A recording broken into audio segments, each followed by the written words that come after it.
Good evening, dear listeners. I am Master Aldworth, apothecary of this modest shop these 40 years past.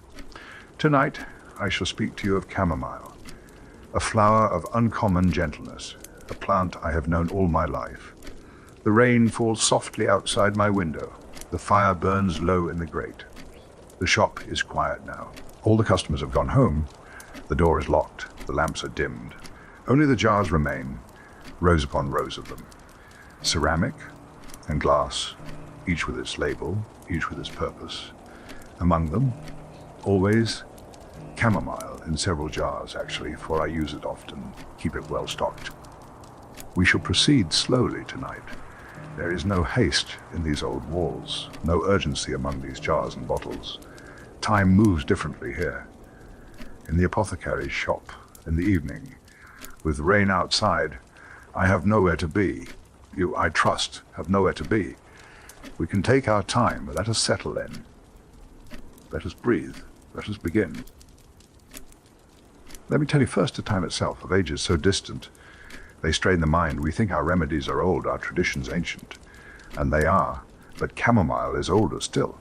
Older than tradition, older than memory, older than writing.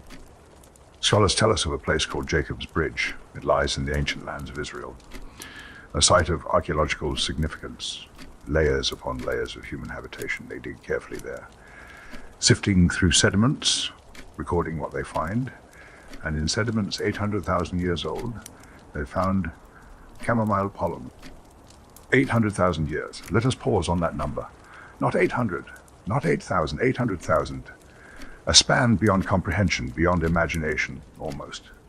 Modern humans, as we know ourselves, are perhaps 300,000 years old. This chamomile pollen predates us. It belongs to an older world, a world of our ancestors. The pollen was not alone. It was mingled with signs of human presence. Tools, fire, evidence of habitation. Our distant kin lived there, and chamomile grew there. And somehow those two things intersected. We cannot know the details, cannot know what those ancestors thought. What they did they use chamomile? Did they know its properties? Or was it merely growing nearby? I imagine them sometimes, those ancient people, walking through fields of flowers, the sun beating down. The landscape so different from today. They had no writing, no metal, no cities, but they had plants, and they noticed things. They must have survival demanded observation, careful observation. Which plants could be eaten, which were poisonous, which eased pain. This knowledge was passed along, parent to child, elder to youth, not in books, not in writing, but in demonstration, in story, in practice. Perhaps chamomile was part of that knowledge. Perhaps it soothed their ailments too. We cannot know, but the pollen remains, silent witness to an ancient acquaintance. A connection stretching back further than any written record, further than any empire. Even in the days of written record, chamomile appears early. Among the first botanical writings, the Greek Theophrastus, often called the father of botany, listed it. This was in the 4th century before Christ, more than 2,000 years ago. Theophrastus was a student of Aristotle, a careful observer, a classifier of the natural world. He described chamomile among low, creeping plants. Simple notation, brief but significant, for it secured chamomile's place in botanical study. It was recognized, named, categorized, part of the known world of plants. From that point forward, scholars would reference it, build upon that knowledge. Pliny the Elder, that Roman observer of the natural world, wrote more fully. Pliny lived in the 1st century after Christ. His natural history is a monumental work, 37 volumes, covering everything known to Rome, plants, animals, minerals, peoples. A compendium of knowledge gathered from hundreds of sources. In his writing on plants, Pliny distinguished 3 types of chamomile, white-petaled, yellow-petaled, and a variety with purple, each with its character, each with its use, each growing in different locations. This distinction mattered, for those gathering herbs needed to know what they sought. Pliny noted the leaves as well. Tiny leaves, he said, finely divided, delicate. He compared them to rue. Another herb well known in the Roman world, if you know rue, he was saying, you can recognize chamomile. Look for similar foliage, but smaller, more delicate, with those distinctive white-petaled flowers. This kind of detail is invaluable, for in those days one must know a plant by eye. There were no books at market, no dried specimens to compare, no photographs. One learned from elders, from careful observation, from experience. You walked into a field, you looked at the plants, you identified them by leaf, by flower, by scent. Scent was important. Chamomile has a distinctive scent, sweet, apple-like. Crush a flower between your fingers. The scent rises immediately. Unmistakable, this helped gatherers. Even among similar-looking plants, the scent confirmed. Yes, this is chamomile. Not fever, not some other daisy. Chamomile. The early herbals tell us where chamomile grew. This too is significant, not in deep forest, not in swamps, but in fields, cultivated fields, in fields of wheat, in fields of flax, among crops, near human habitation. This tells us something important. Chamomile is a companion plant, a synanthrope. It thrives where humans disturb the soil, where we plant and plow. It follows us. Or perhaps we follow it. The relationship is old, mutually comfortable. Medieval herbals repeated this observation. Chamomile in the wheat fields. Chamomile where flax was sown, generation after generation, of herbalists noting the same thing. The same locations. This consistency is remarkable. It tells us chamomile's preferences have not changed. Even today, if you find old agricultural land, you may find chamomile, self-seeded, persistent. These early herbals also advised on harvest. When to pick, how to prepare March and April, they said, in spring, when flowers were fresh, when potency was strongest. This timing mattered. Herbs picked at the wrong time are less effective. Everyone knew this. They instructed one to boil the flowers in olive oil for external application. This created an infused oil. The heat drew out the properties. The oil preserved them. Such oil could be stored, used for months, applied to wounds and inflammations, or steep them in great quantities of hot water for internal remedies, for drinking, for the stomach, for the nerves, for fevers. The instructions were simple, but they worked. They had been tested over centuries, over millennia, perhaps, tested and proven, passed down, refined. I sometimes think about those early herbalists writing by candlelight or in daylight, with quill and ink carefully recording what they knew, what they had learned, what they had been taught. Not for glory, not for wealth, but because the knowledge mattered, because people needed it, because without it, suffering would increase. They were preserving something precious, a body of healing knowledge, accumulated over countless generations, now being committed to parchment, to paper, so it would not be lost, so future generations could benefit, and we do benefit. I benefit, you benefit. The knowledge reached us across centuries, across the fall of empires, across wars and plagues and upheavals. The knowledge of chamomile survived, and we are richer for it. Let us turn now to Egypt, to the land of pharaohs and pyramids, to sand and sun, a land of ancient wisdom, of mystery, of deep knowledge. Egypt holds a special place in the history of medicine and in the history of chamomile. In Egypt, chamomile held a sacred place. It was not merely a medicinal herb, it was holy, consecrated, associated with the divine. It appears in the Ebers Papyrus, a medical text of profound antiquity. The Ebers Papyrus is one of the oldest medical documents known to humanity. It dates to 1550 years before the birth of Christ, perhaps older, written in hieratic script.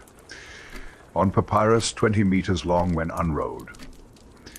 A treasury of medical knowledge, hundreds of remedies, incantations, surgical procedures. Within its pages, chamomile is mentioned, recommended. Revered, it was dedicated, they say, to the sun god Ra, the supreme deity, the creator. Ra, who crossed the sky each day in his solar bark, who brought light and warmth. Ra, who sustained all life, who saw everything, who knew everything. Why chamomile Ferrari?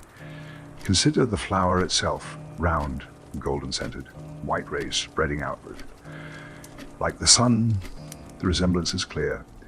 A small sun growing in the earth and its properties warming, brightening, life-giving like the sun itself. The Egyptians used it for fevers, for ailments that brought heat to the body. Fever was understood as excessive fire, imbalance of heat. Paradoxically, they used a sun herb, a warming herb, to treat fever. This seems contradictory, but there is logic in it. Fight with restore balance. Chamomile was given to those burning with fever to bring the heat to crisis, to break it, and often it worked. The fever would peak, then break, the patient would sweat, then cool, whether this was chamomile's direct action or simply the fever's natural course, who can say? But the association was made, chamomile for fever, a solar remedy for solar affliction. It served ritual purposes as well, in temples, in ceremonies, in offerings to the gods. The boundary between medicine and worship was thin in Egypt, almost non-existent. Healing was sacred. Prayer and remedy were intertwined. The priest was also physician. I imagine the temples, stone columns, shadows and light, incense smoke rising, and among the offerings, among the flowers and fruits and grains, chamomile, fresh flowers laid before statues, dried flowers burned as incense, a gift to Ra, a thanks, a petition for health, for protection, for divine favor. For centuries upon centuries, chamomile remained central to Egyptian healing, from pharaonic times onward, through dynasties, through foreign conquests, through Greek rule, through Roman rule, through Islamic rule. An unbroken tradition, remarkable in its continuity. Even today, modern Egypt cultivates chamomile. It is not merely historical, not merely traditional. It is a living practice, a contemporary industry, fields of white and gold stretching beneath that ancient sun. Just as in antiquity, the methods have evolved, of course. There are modern tools now, modern markets, but the essence remains the same climate, the same soil, the same plant. The flowers are harvested by hand. This has not changed. Machines cannot match the delicacy of human fingers, the discernment of human eyes. Workers walk through the fields in early morning. Before the heat grows oppressive, they select flowers at full bloom, not too young, not too old. Just right. This requires knowledge, experience. You cannot teach it from a book. You must see it, do it. Learn the feel of the perfect flower. The picked flowers are placed in baskets, carried to drying areas. There they are, spread carefully in thin layers, on screens, on clean mats, turned gently, protected from too much heat, from moisture, from contamination. The Egyptian sun is strong, but direct sun would bleach the flowers, destroy the oils, so they dry in shade, under cover. With good air circulation, this takes days, patience, constant attention, but the result is superior. The Egyptian chamomile is prized, has been for millennia. When fully dry, the flowers are sorted, inspected, any debris removed, stems, leaves, damaged flowers, anything that would reduce quality. Only the best is kept, only perfect flower heads. These are packed in sacks, in boxes, sealed, labeled, ready for export. Egyptian chamomile is exported worldwide now, to tea merchants, to apothecaries, to pharmaceutical companies, to anyone who seeks the finest quality. It travels by ship, by air, across oceans, to distant lands, from the Nile to the Thames, to the Seine, to the Ganges, to rivers and cities everywhere. An industry built upon millennia of knowledge. The same flowers, the same careful hands, connected to Ara, to ancient temples, to the Ebers papyrus, but also connected to today, to commerce, to global trade, to modern medicine. The thread is unbroken, from sacred past to practical present. That continuity fills me with wonder, with reverence, with gratitude. From Egypt, we moved to Greece and Rome, to the physicians who shaped Western medicine, to the rational tradition, the observational tradition, where healing was studied, systematized, recorded, taught. Hippocrates knew chamomile, well, that father of medicine, that observer of symptoms and cures. Hippocrates lived in the 5th and 4th centuries before Christ. On the island, of course, he revolutionized medicine, separated it from superstition, grounded it in observation. Disease, Hippocrates taught, has natural causes, not divine punishment, not demonic possession. Natural causes that can be observed, understood, sometimes treated. This was radical. Revolutionary, it changed everything. Hippocrates recommended chamomile for digestive troubles, for inflammation, for women's complaints, menstrual difficulties, childbirth complications. He noted its gentle action, its safety, its reliability. These were important qualities, for a physician must first do no harm. Chamomile fit Hippocratic principles perfectly. It was mild, predictable, rarely harmful. One could give it with confidence, even to the weak, the young, the elderly. It might not cure, but it would not injure. And often it helped. That was enough. Dioscorides came later, 1st century after Christ, a surgeon in the Roman army. He traveled widely, saw many lands, many plants, many medical traditions. From this experience, he wrote the Materia Medica, a comprehensive pharmacology. The Materia Medica described about 600 plants and their uses, how to identify them, how to prepare them, how to administer them. It became the standard reference for 15 centuries, 1500 years. Every apothecary knew it, studied it, consulted it, copied it. Dioscorides wrote of chamomile in his Materia Medica, described it carefully. He prescribed it for internal ailments, for the stomach, for the womb, for easing pain, for promoting menstruation, for expelling stones. His instructions were precise. The dose, the preparation, the timing, this precision was important. It made medicine reliable, repeatable. Others could follow his instructions, achieve similar results, build upon his work. Galen came after Dioscorides, 2nd century after Christ, personal physician to emperors, to Marcus Aurelius himself. The most famous physician of the Roman world, his influence lasted even longer than Dioscorides. Galen systematized medicine, created elaborate theories, humoral theory, temperamental theory, hot and cold, wet and dry, blood, phlegm, yellow bile, black bile, every substance, every illness, every person classified, balanced, adjusted. In Galen's system, chamomile was hot and dry. 2nd degree, not extremely hot, not extremely dry, but warm. Drying, activating. This determined its uses, what it would treat, how it would act. Galen included chamomile in his formulations, mixed with other herbs, balanced according to his theories, each ingredient with its purpose. These compound formulas became standard. Apothecaries used them for centuries. Some I still prepare from Galen's original recipes, 1500 years later. But let us speak of Roman soldiers, for they too knew chamomile. The legions marched far, to Britain, to Germania, to Africa, to the east. They carried supplies, weapons, armor, and medicines.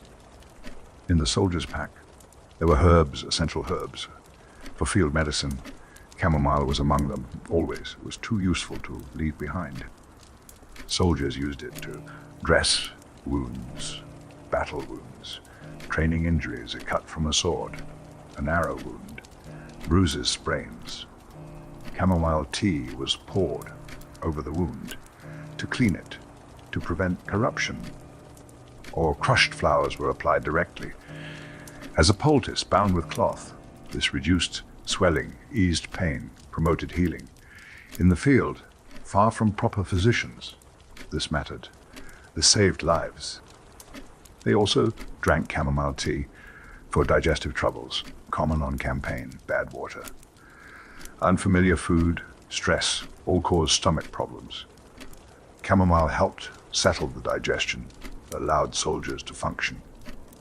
And for vitality, for maintaining strength, for recovery after exertion, long marches, heavy loads battle, these depleted a man.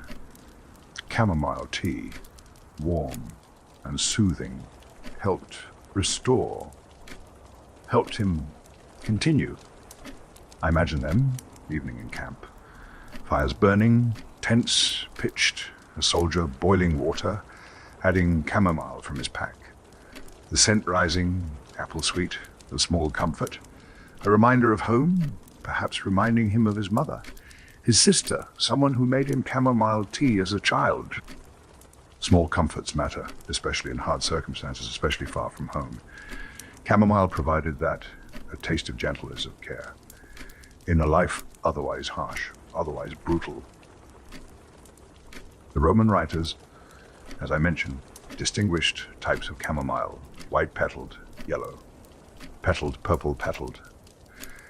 This was practical knowledge, not merely academic.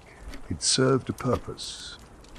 Different types grew in different regions, had slightly different properties. If you were in one province, you found one type. In another province, another type. But all were chamomile. All had similar virtues. All could be used. Pliny's comparison to rue was apt, helpful. Rue was well known. Everyone knew rue, strong-scented, blue-green, distinctive. If someone said, "It has leaves like rue, but smaller," you could picture it, you could recognize it when you saw it. This kind of practical description mattered. Books were rare, expensive. Most herb gatherers learned orally from instruction, from demonstration. But if you had read Pliny or heard someone quote him, you had guidance. You could find chamomile, identify it correctly, use it properly. And the scent, always the scent. Crush a flower between your fingers. The scent rises immediately. Sweet, apple-like, unmistakable, distinctive. Even among similar-looking plants, the scent confirmed. You might hesitate. Is this chamomile or something else? Crush a flower. Smell.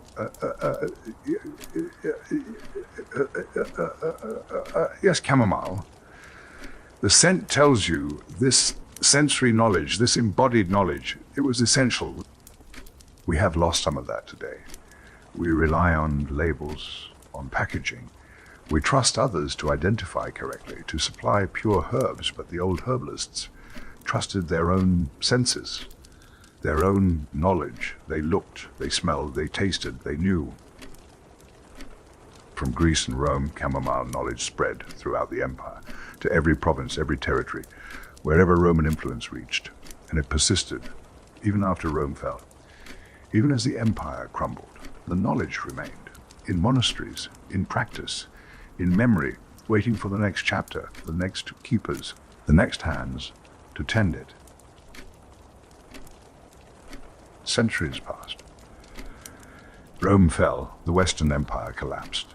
What followed is often called the Dark Ages, a time of upheaval, of loss, but it was not entirely dark. Light persisted in monasteries, in abbeys, in the quiet places where learning was preserved. Monks became the keepers of knowledge, medical knowledge. Among other kinds, they copied ancient texts, preserved them, studied them. They maintained gardens, physic gardens, for growing medicinal plants. These gardens were not large, not elaborate, but carefully tended, small plots, neat beds, each plant labeled, each plant known. The monks who tended them learned each plant intimately, its habits, its needs, its virtues. Chamomile grew there, in neat rows or along pathways, tended by patient hands, harvested at the proper time. dried with care, then stored, labeled, ready for the infirmary, for the sick, for the suffering. Charlemagne himself. That Christian emperor recognized chamomile's importance.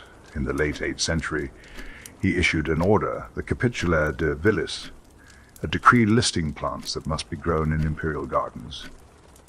This was not a mere suggestion. It was law, imperial command.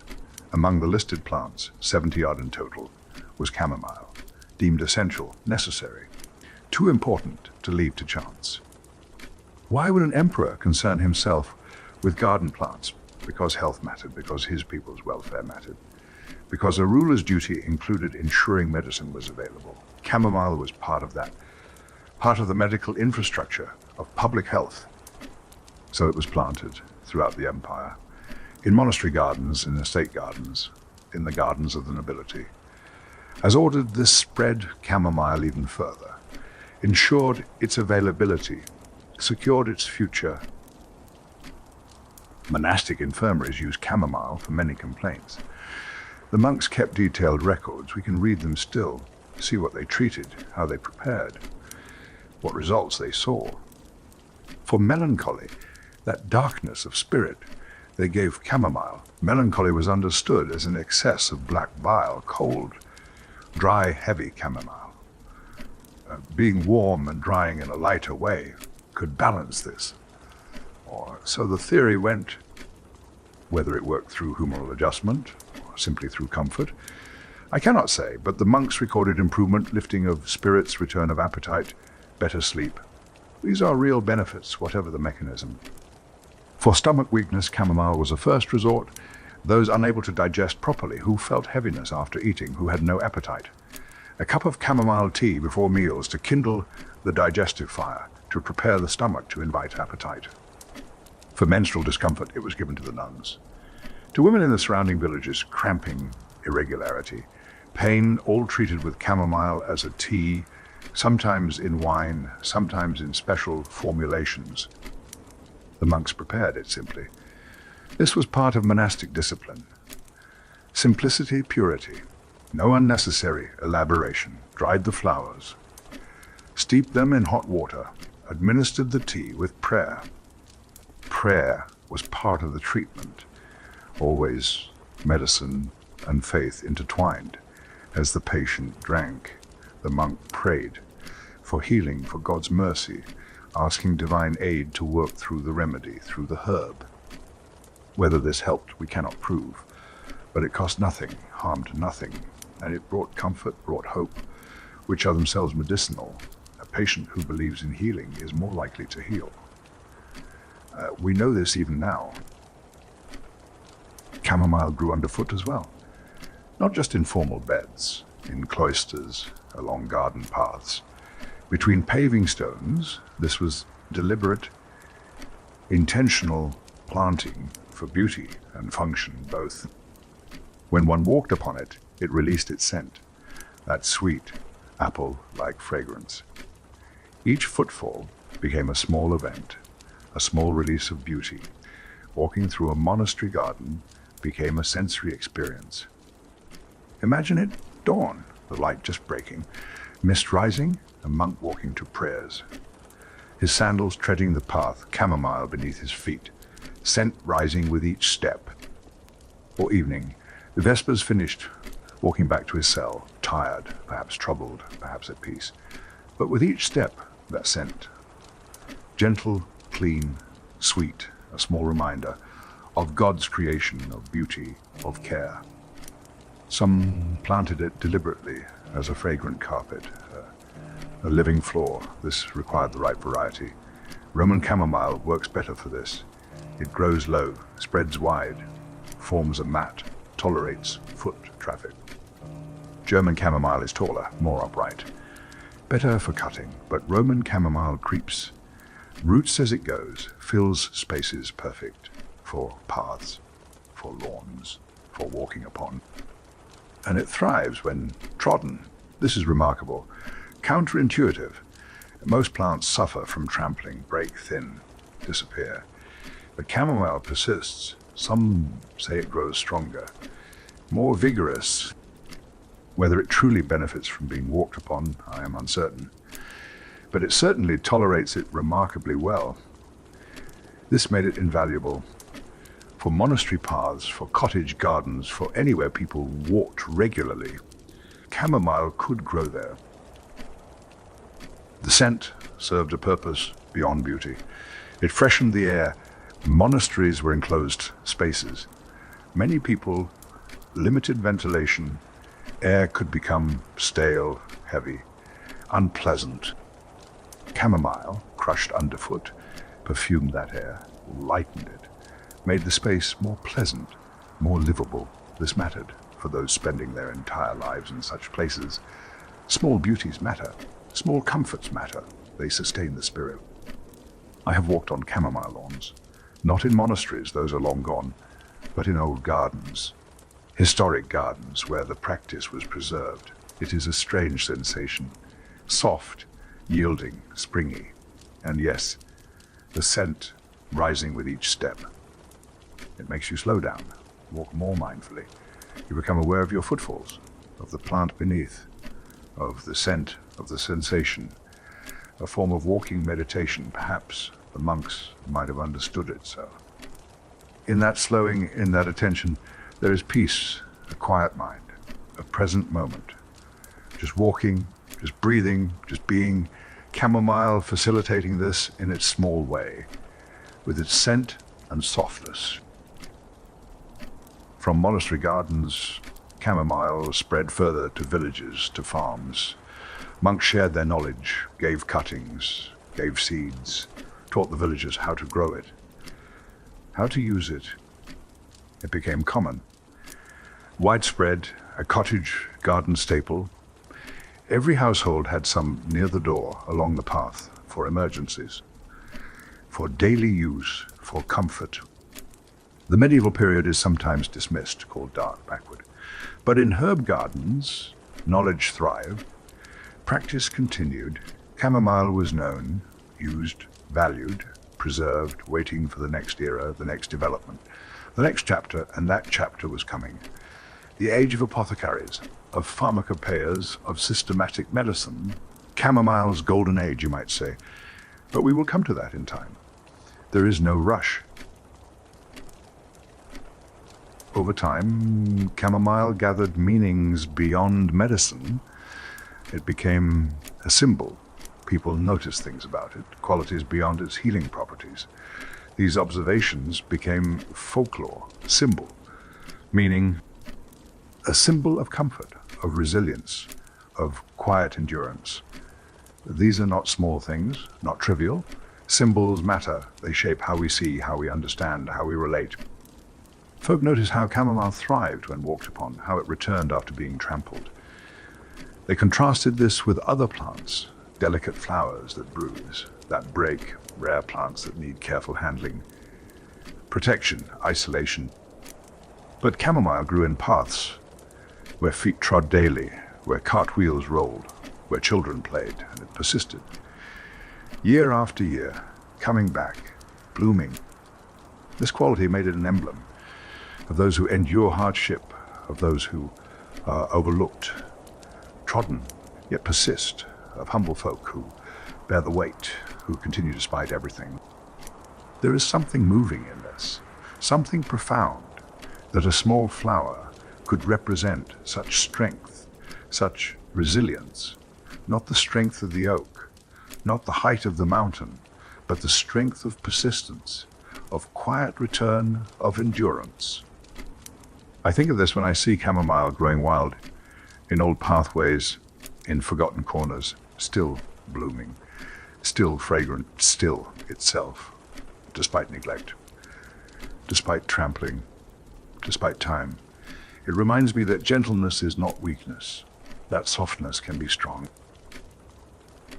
In medieval and early modern Europe, chamomile was strewn on floors.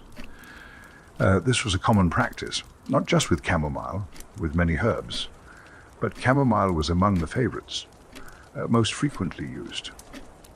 In cottages, the floors were often bare earth or stone, or rough wood, not easy to clean, not pleasant to look at. often damp, often cold. Fresh herbs strewn on such floors served multiple purposes. They absorbed moisture, dried the floor somewhat, made it less damp. They provided a bit of cushioning, softness, underfoot. And they released fragrance as people walked, as the herbs were crushed. Chamomile was ideal for this. Abundant, cheap, fragrant. It could be gathered easily from gardens, from roadsides, from fields. No need to buy it. Just go out and collect it. On special occasions, fresh strewing was added. For festivals, for celebrations, the entire floor would be covered thickly, generously. The scent would fill the room, fill the house. In churches, the practice was the same, perhaps even more elaborate, for feast days, for weddings, for important services. Fresh herbs on the stone floors, chamomile rose petals, lavender, sweet woodruff. As the congregation entered, as they walked to their places, the scent would rise, perfume the space, create atmosphere. A sensory component to worship, beauty for nose as well as eye and ear. People believed it purified the air, drove away bad humors, prevented disease. Whether this was true is debatable, probably not in the way they understood it. But it certainly sweetened the air, made spaces more pleasant, and anything that improved living conditions helped health. It also brought good fortune, so they believed protected the household. Chamomile on the floor, chamomile at the threshold, a guardian herb. This was folk belief, superstition perhaps, but harmless, even beneficial. If you believe your home is protected, you feel safer, more secure. This affects your well-being, your peace of mind, and peace of mind affects health, affects happiness, affects life. So even if chamomile didn't literally protect, it protected through belief, through the comfort it brought, the security it symbolized. Families planted chamomile near their homes. Just outside the door, along the threshold, this boundary space between inside and out. Chamomile marked it, blessed it, protected it. This, they thought, would invite prosperity, ward off misfortune, keep illness from the door, keep evil from entering. The logic is sympathetic. Chamomile is good. Beneficial healing, having it at your threshold, brings those qualities in, keeps their opposites out. Whether it worked, we cannot prove, cannot disprove. But the plant itself asked little, grew easily, needed little care in return. It gave flowers, gave scent, gave medicine when needed, a fitting guardian, even if only symbolic. I understand the impulse, even now, even in our skeptical age. We want protection, we want good fortune, we want our homes to be safe. We may not believe in the old ways, the old reasons, but we might plant chamomile anyway, for beauty, for scent, for memory. And in planting it, we connect to those old households, those old beliefs, to people who also wanted safety, prosperity, health, who also used what they had, who also hoped, who also tended. There is continuity in this, across centuries, across worldviews, the same plant, at the same threshold, serving the same deep needs. Even if we name them differently, even if we explain them differently, the need for protection, for blessing, for home to be a safe place, these are constant, human, timeless. And chamomile, small and humble, serves them still. Now we come to the apothecary shop, to my own world, these shelves and jars, this workbench, this still room, the world I have inhabited for 40 years. The world I love.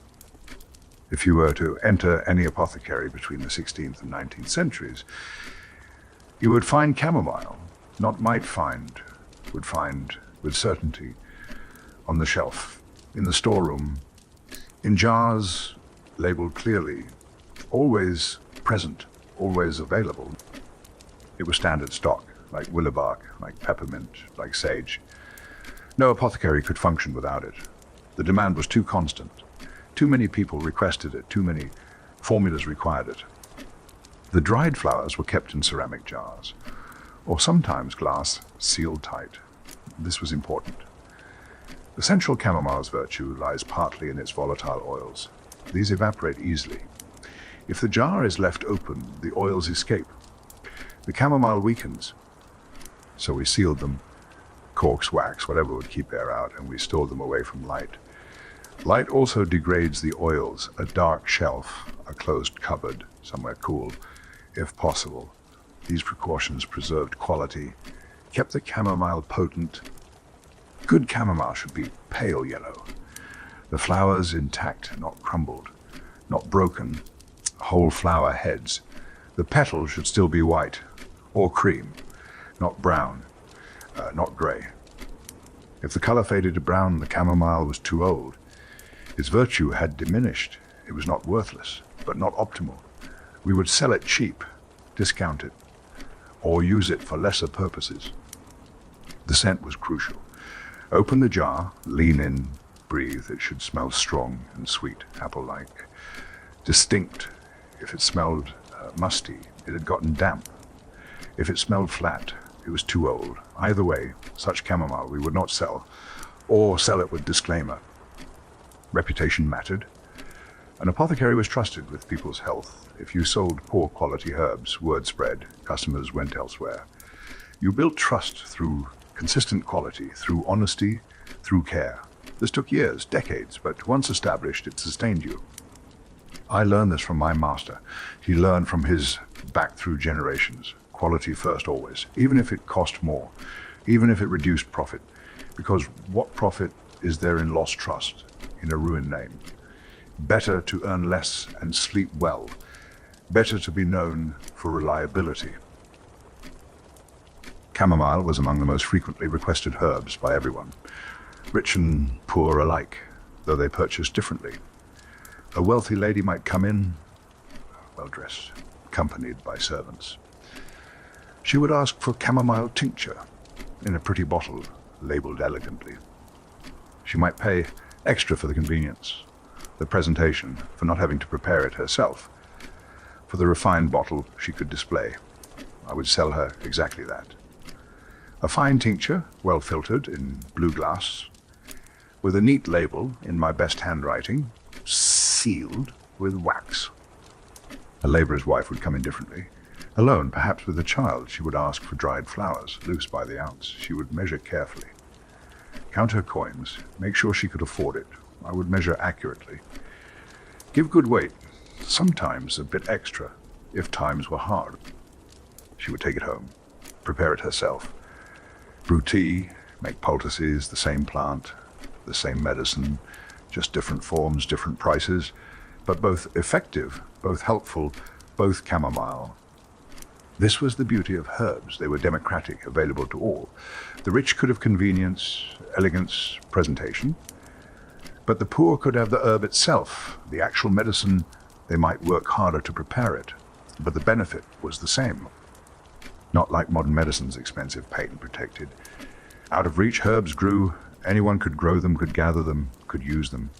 Even if you bought from an apothecary, the cost was modest. A few pence, a few pennies, affordable. Accessible. I keep chamomile in several jars. Actually, this surprises some people. Why several? It is all chamomile, isn't it? Yes and no. There are different qualities, different grades.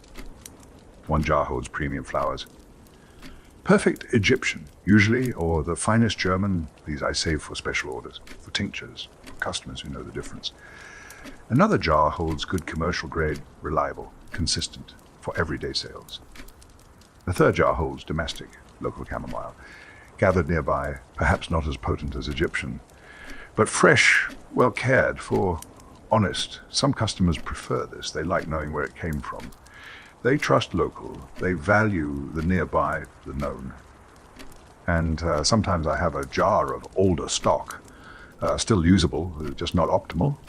This I use for animal remedies, for very cheap sales, for experimentation, nothing wasted, everything used. This is the apothecary's way.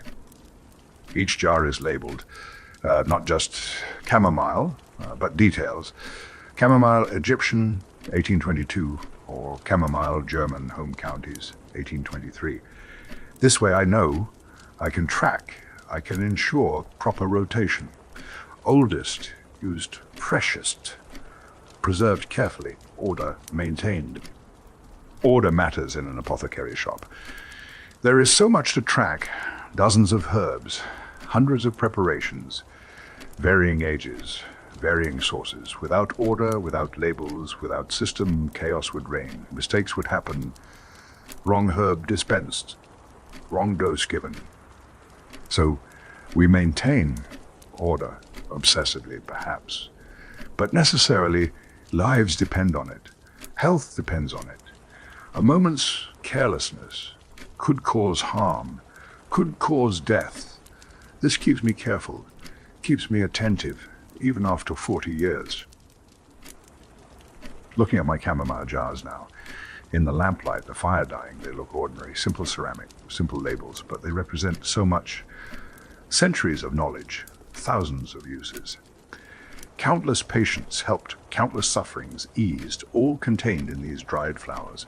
This simple herb, it humbles me, even now, perhaps especially now, after all these years. An apothecary prepared chamomile in many forms. Not only tea, though tea was commonest. Let me describe the preparations, the methods, the careful work involved. For this is the art of the apothecary, taking raw materials, creating medicines. Each preparation has its purpose, its advantages, its proper uses. Some are stronger, some gentler, some keep longer, some work faster. Knowing which to use when this is skill. This is experience. This is what separates the true apothecary from the mere shopkeeper. Infusions, or teas, were simplest, yet even these required care, not just throwing flowers in hot water. There is method, there is technique. The water must be hot, very hot, just off the boil. Boiling water poured directly over the flowers damages them, destroys some virtue. So we boil the water, then wait perhaps 30 seconds, a minute, then pour over the flowers in a teapot or a cup or a jar. The amount matters too. Too few flowers, too weak, too many, too bitter. Generally 1 teaspoon dried flowers per cup. This is standard. Then cover. This is crucial, often forgotten. Chamomile's virtue rises with the steam. The volatile oils evaporate. If uncovered, they escape into the air, lost, wasted. A lid keeps them in. They condense, drip back into the tea. We steep for 10 minutes. Not 5, not 20, 10. 5 is too short. The flowers haven't fully released. 20 makes it bitter, unpleasant, too strong. 10 is right. Traditional, tested over centuries. Then strain, press the flowers gently. Not hard, gentle pressure. Hard pressing extracts bitter compounds, makes the tea unpleasant. Gentle pressing gets the medicine without the bitterness. The resulting tea is pale gold, like weak honey, like morning sunlight, slightly sweet, faintly apple-scented, smooth, gentle on the tongue. It should not be bitter. If it is, something went wrong.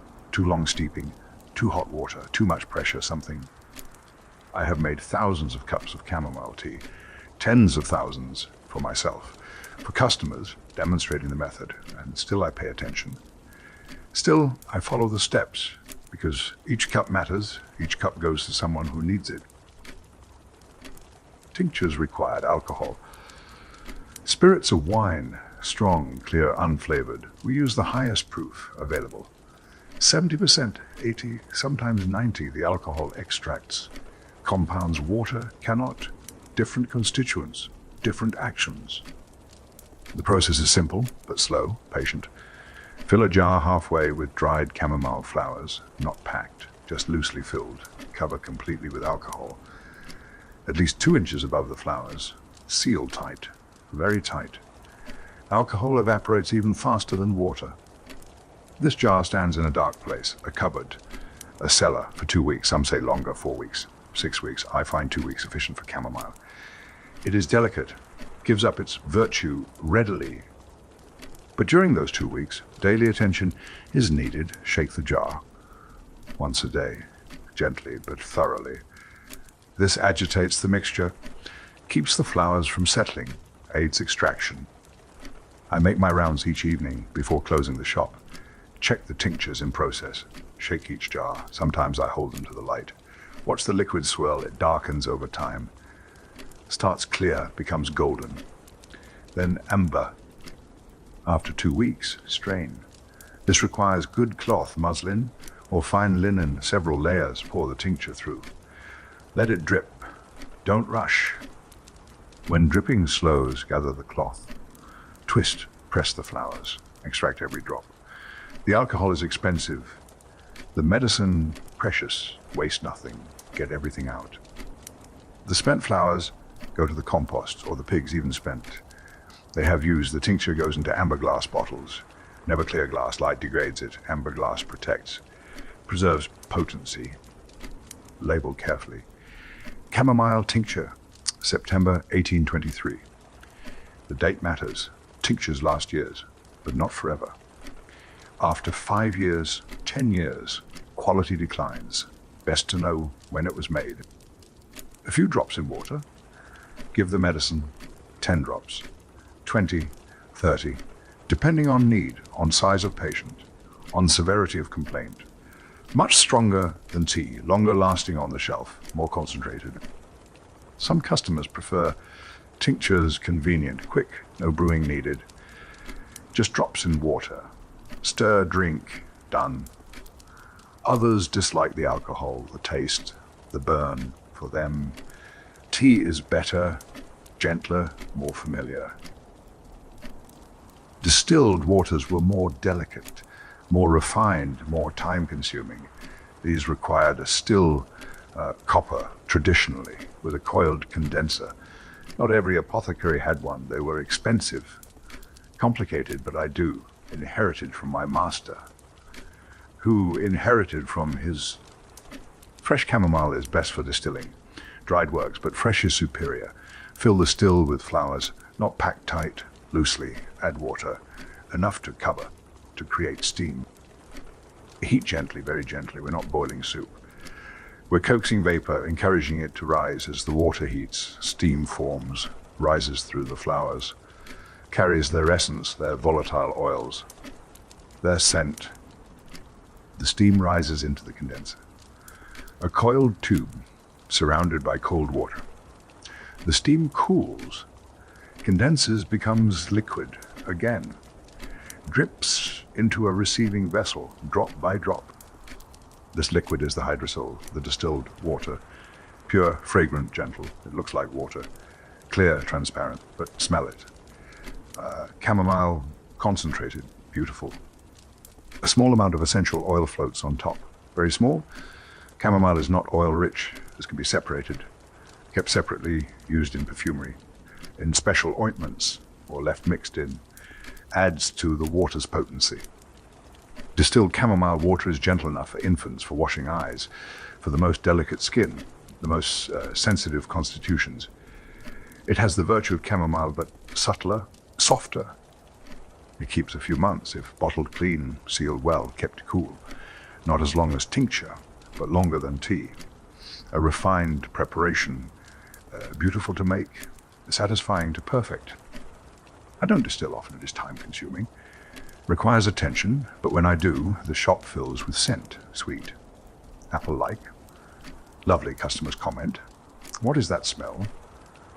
Are you making chamomile water?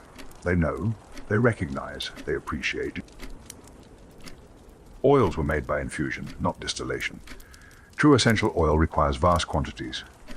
Pounds and pounds of flowers for drops of oil, expensive. Not practical for a small shop. But infused oil is achievable, useful, effective. Take olive oil or sweet almond oil, good quality, pure, fill a jar partway with dried chamomile, cover with oil. Some heat this gently, very gently to speed extraction.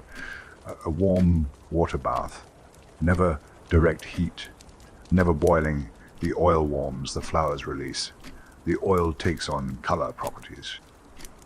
Others make it cold. Just let it sit. For weeks, for months, this is slower, but some say gentler better preserves the delicate constituents. I've tried both. I find the warm method acceptable. If done carefully, the oil turns golden, takes on chamomile scent, becomes medicinal. After sufficient time, strain well, press the flowers, bottle the oil. Label it, use within a year. Infused chamomile oil is used externally for massage, for liniments, for rubbing sore muscles, for skin inflammation. Mixed into ointments, salves, creams. It is soothing, anti-inflammatory, softening to skin, good for babies, for the elderly, for those with sensitive skin. A gentle, useful preparation, a staple of the still room. Syrups combined chamomile tea with sugar or honey, boiled down to thickness. These were popular, especially for children. Children resist bitter medicine, resist plain tea sometimes. But sweetened syrup, they take that willingly. Make strong chamomile tea. Double usual strength, strain well, very well, no plant matter remaining. Add sugar or honey, equal parts, sometimes more. Heat gently, stir constantly until sugar dissolves completely, then simmer gently until it thickens somewhat. Not thick like molasses, but thicker than tea, syrupy. This takes time, patience. You cannot rush it. And the sugar burns, the syrup darkens. Tastes wrong, slow and steady, stirring, watching, until it is right. Bottle while still warm, the syrup flows easier, seals better. As it cools, it thickens more, becomes properly syrupy, keeps well. Months, the sugar preserves it. We use syrups in cough remedies, sleep drops, digestive aids, a spoonful before bed for children, for anxious adults, sweet, pleasant. Mixed with other herb syrups sometimes, horehound for coughs, lemon balm for nerves. Lozenges were made by combining chamomile powder with gum arabic and sugar. These were harder to make. Required skill, practice. Not every apothecary made them, but I learned, I persist. Grind dried chamomile to fine powder, very fine, no chunks. Mix with powdered gum arabic. This acts as binder. Add sugar, powdered sugar, fine as flour. Add a little water or chamomile tea. Drop by drop mix until it forms a paste, thick, workable, like dough, but medicinal, fragrant. Roll this into small balls or shape into tablets, flatten slightly. Set on parchment to dry. This takes days. They must dry thoroughly, completely. Otherwise they mold, spoil, become useless. Once dry, they're hard, can be sucked slowly for sore throats, for calming nerves during the day. The medicine releases gradually over time. Soothing, pleasant, convenient. Some customers preferred lozenges, could carry them. He was discreetly a businessman, a teacher, someone who couldn't stop to brew tea. Lozenges met their need, provided relief, fit their life. Powders were simply dried flowers ground fine. The simplest preparation, yet versatile, mortar and pestle time. Patience, grind until fine. Very fine, like dust almost.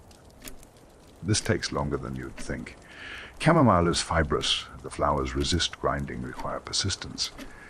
But eventually they yield, become powder, soft, fine. This powder can be kept in sealed jars, used as needed. A pinch in wine, a pinch in warm milk, stirred into honey, or put into gelatin capsules once those became available. Capsules were a modern innovation, 19th century recent, but useful, very useful for those who dislike taste. Fill a capsule with powder, swallow with water, no taste, no fuss, all the benefit, none of the flavor. I was skeptical at first, seemed too convenient, too removed from the plant, but I came to appreciate them, especially for bitter herbs. Chamomile isn't bitter, but some people taste everything as unpleasant. For them, capsules were blessing, made medicine possible. Medicated wines were traditional, very traditional, ancient, even chamomile, steeped in white wine, sometimes with other herbs, a cordial, medicinal and pleasant, both. Use good wine, not the best, but decent. Clean, sound, add chamomile, a handful to a bottle. Sometimes more, let it steep, days, weeks, the wine extracts, preserves, transforms. The result is golden, fragrant, medicinal. Taken by the spoonful, before meals, before bed, or a small glass for those who tolerated more. Folk found it soothing. The wine itself relaxed. The chamomile deepened the calm together, more than either alone synergy. Partnership. This was social medicine too. Wine was part of life, of meals, of gathering. Medicinal wine didn't feel like medicine, felt like participation, like normalcy. This mattered. Medicine that fit into life was more likely to be taken, more likely to help. We even used chamomile in steam inhalations for sinus congestion, for mild asthma. Simple, old, effective. Hot water in a bowl, very hot, steaming. Add chamomile flowers, a good handful, fresh or dried, they float, release scent, color the water slightly. The patient leans over the bowl, not too close, steam burns. A towel over the head, creating a tent. Trapping the steam, breathe deeply, slowly, in through nose. Out through mouth. The warm, moist, fragrant steam enters, opens passages, soothes inflammation. The volatile oils work, the warmth works, the moisture works together. Combined effect, 10 minutes, 15, until the water cools too much. Then rest. Dry the face, perhaps repeat later. An old remedy, simple, often effective.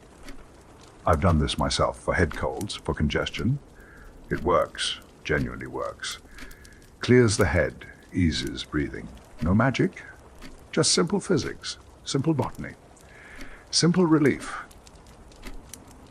Compound formulas were common, perhaps most common.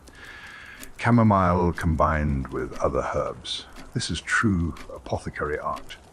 Blending, balancing, creating synergies. For digestion, chamomile, fennel, peppermint. The chamomile soothes. The fennel expels gas, the peppermint cools and refreshes, together superior to any alone. For skin, chamomile, calendula, yarrow, all anti-inflammatory, but different actions, different strengths. Chamomile gentle, calendula healing, yarrow astringent together. Comprehensive, addressing multiple aspects. For sleep, chamomile, lavender, lemon balm, chamomile for the body, lavender for deep relaxation, lemon balm for troubled thoughts. A trinity of rest, a formula I use, often recommend confidently. Each apothecary had favored combinations. Recipes passed down, adjusted by experience. What worked in this climate, for these people, in this season. Recipes were living things, evolving, adapting, improving. I have my master's recipe book, his handwriting, his notes, and his master's notes in different ink, different hand generations of observation, of refinement, of care. I add my own notes now, my adjustments, my observations. One day someone will read mine, wonder about me, learn from me. The chain continues, knowledge handed down, living tradition. These are the preparations, the forms chamomile takes in an apothecary's hands, each with its place, its purpose, its virtues, from simple tea to complex compounds, from quick remedy to patient extraction, all serving the same end, bringing chamomile's benefits to those who need them. This is the art. This is the art. This is what I do. And after 40 years, it still satisfies, still matters, still feels like purpose. Let us speak now of chamomile's use in digestive complaints. This was perhaps its most common application, its primary role. More people came to me for stomach troubles than anything else, and more often than not, chamomile was my answer. In the old medicine, we spoke of humours, of balance and imbalance. This is ancient theory, Greek, Roman, medieval, still current in my youth, still how we thought, still how we understood the body. The four humours: blood, phlegm, yellow bile, black bile, each with qualities, hot or cold, wet or dry. Health was balance, illness was imbalance, treatment was restoration. Chamomile in this system was classed as hot and dry, not extremely so. Second degree, moderate, but definitely warming, definitely drying. This determined its uses, what it would treat, how it would act. Conditions involving excess cold and moisture responded, while conditions involving heat and dryness required caution or different herbs. The stomach, we believed, needed warmth to function properly. A cold stomach couldn't digest, couldn't process food, couldn't nourish. Signs of cold stomach included bloating, gas, slow digestion, lack of appetite. Chamomile, being warming, addressed this directly. It kindled digestive fire, activated the stomach, restored function. Or so the theory went.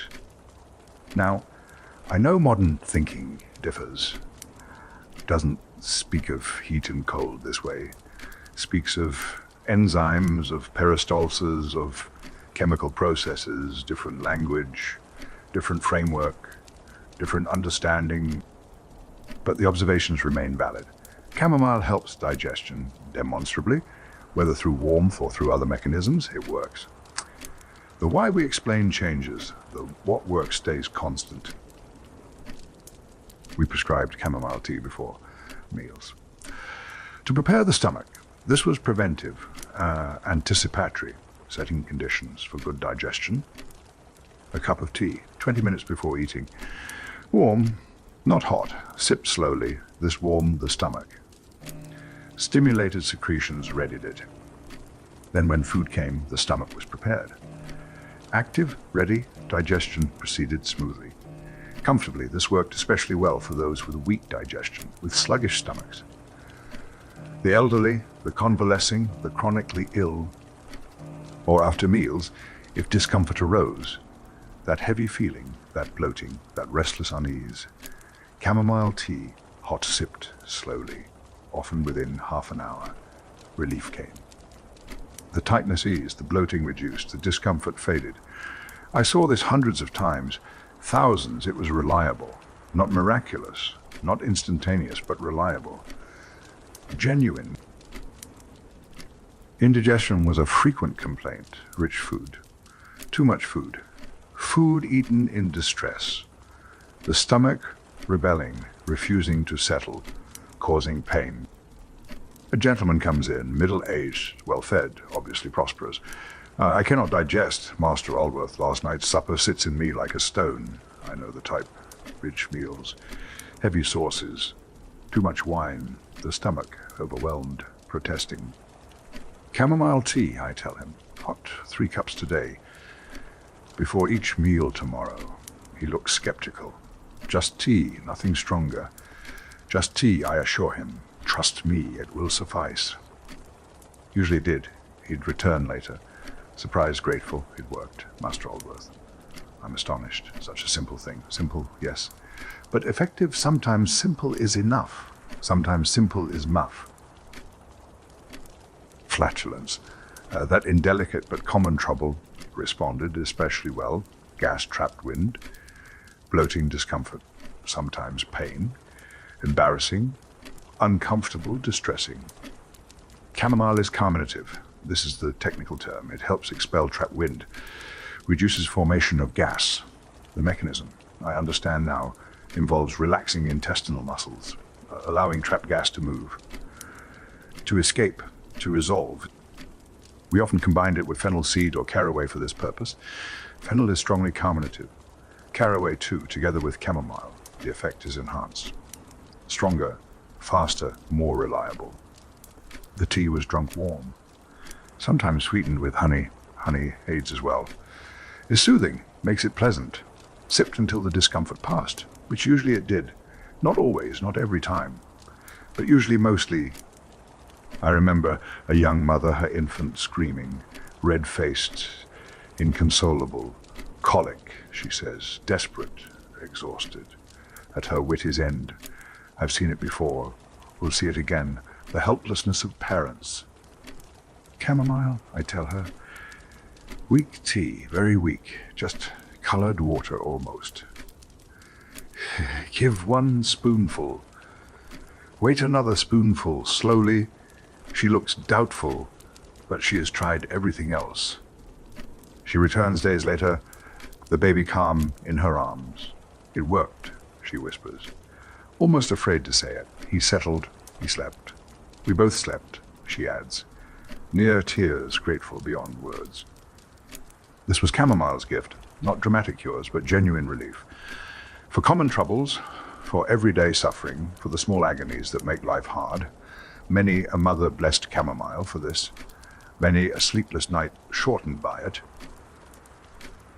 Bilious complaints were another use, when the liver was fought disordered, jaundice, a liver pain, a sense of heaviness in the right side, a yellow tinge to skin, to eyes, bitter taste in mouth.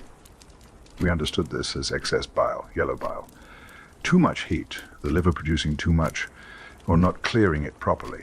Chamomile, we thought, could help, could regulate, could restore balance. Often we added something bitter, gentian root or dandelion. Bitter stimulates the liver in humoral terms, and perhaps in fact chamomile soothed, bitter stimulated, together they worked. Whether this truly affected the liver, I cannot say with certainty. Modern medicine would be skeptical, probably rightly. But patients reported improvement. The yellow faded, the pain eased, perhaps time, perhaps diet changes, perhaps chamomile, perhaps hope. Does it matter? If they improved, they improved. If chamomile was part of that, even through belief, it served. Medicine is not only mechanism, it is also relationship, ritual, care. These matter, these heal in their way. Medieval texts mention chamomile for stones, kidney stones, gallstones, terrible afflictions, agonizing pain. The stones were thought to be crystallized humors, dried bile, hardened phlegm. Chamomile, being hot and dry, was thought to help dissolve them, or ease their passage, or prevent formation. I am skeptical of this. Stones are stones. Herbs don't dissolve them. Not chamomile, not anything I know. But the tea did seem to ease the pain, to provide comfort. Perhaps through relaxing the passages, allowing easier movement. Perhaps through distraction, through care, through hope. The pain remained, but became more bearable. That was something. A man with stone pain is desperate. Will try anything. If chamomile tea eases him even slightly, it is worth doing. Even if it doesn't cure, doesn't remove, comfort matters, pain relief matters, even partial relief matters. Diarrhea and loose bowels were also treated, though cautiously. Chamomile is not strongly binding, not like blackberry root or tormental, but for mild cases, especially when nerves played a role, it helped. Nervous diarrhea, anxiety-induced looseness, the stomach in knots, the bowels responding. This was common, is common. Stress affects digestion. Chamomile addressed both aspects, calmed the nerves, settled the stomach. The bowels, relieved of nervous agitation, could normalize. Not through binding, through calming, through restoration of balance. A student before examinations, a bride before her wedding, a merchant before important negotiations, all subject to this, all helped by chamomile. It didn't work for all diarrhea, not for infection, not for serious illness, But for nervous cases, for mild disturbance, for stress-related trouble, it worked well, gently, reliably. This is Chamomile's character. Gentle, not for crisis, not for emergency, but for the everyday, for the functional. For the stress-induced, here it excels.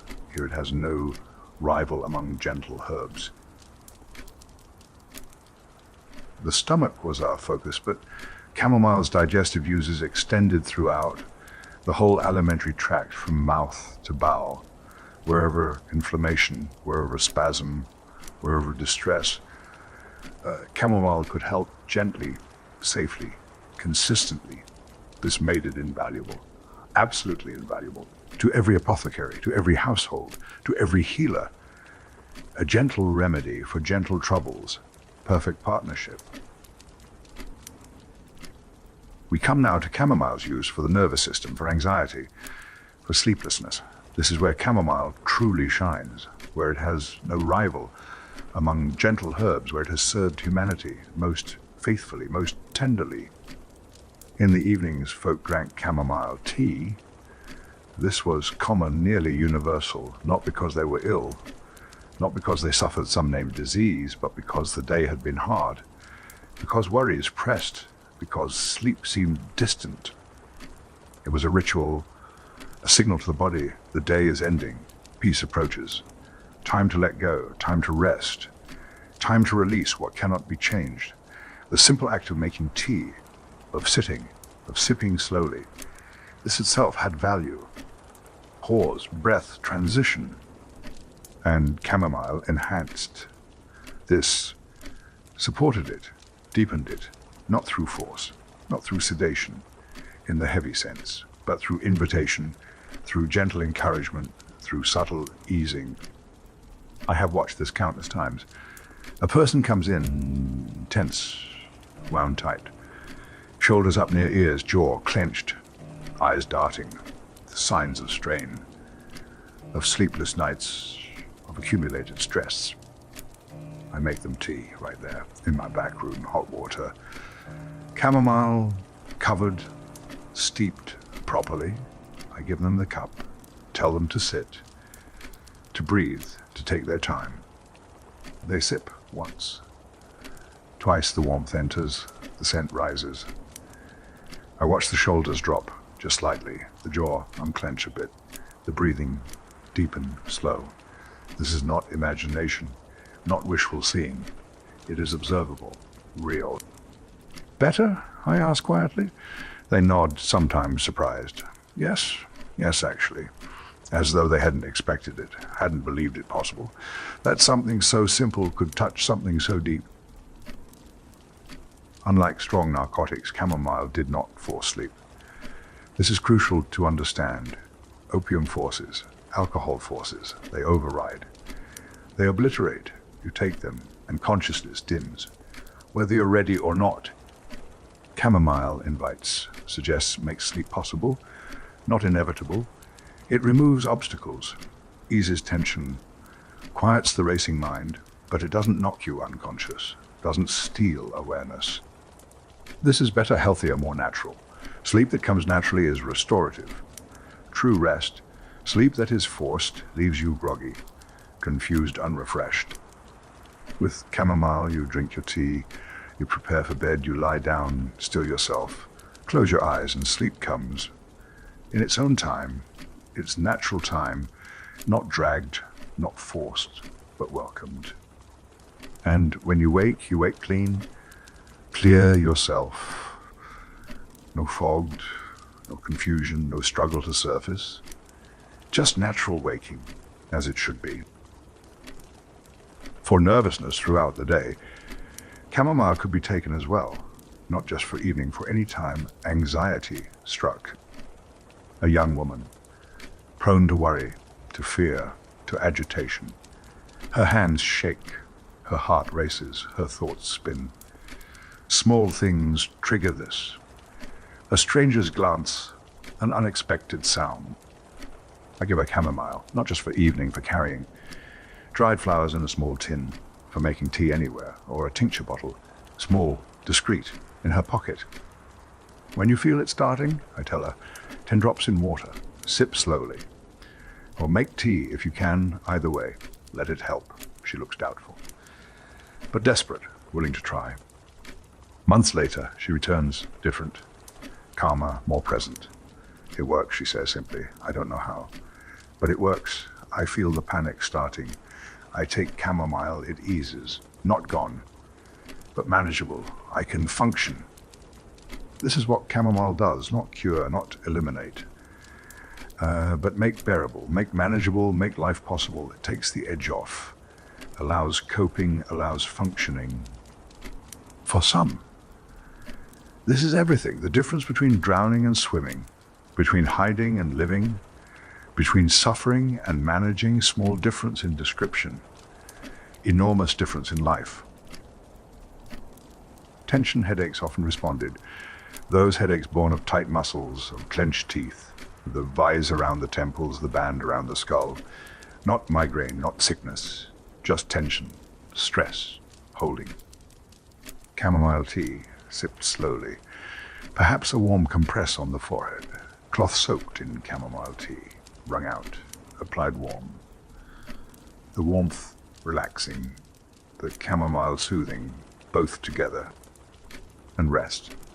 Lying down, eyes closed, darkness, quiet. Allowing the chamomile to work, allowing the body to release, the muscles unclenching, the blood flow normalizing, the pain receding. Not instant, not miraculous, but genuine, reliable, within an hour. Often, sometimes two.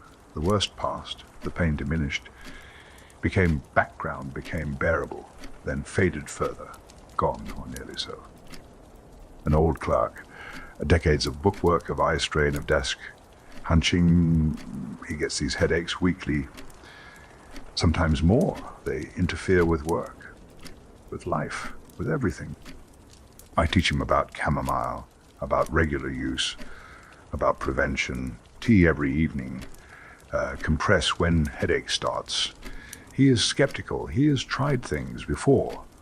Nothing helped much, but he tries. Weeks pass, he returns.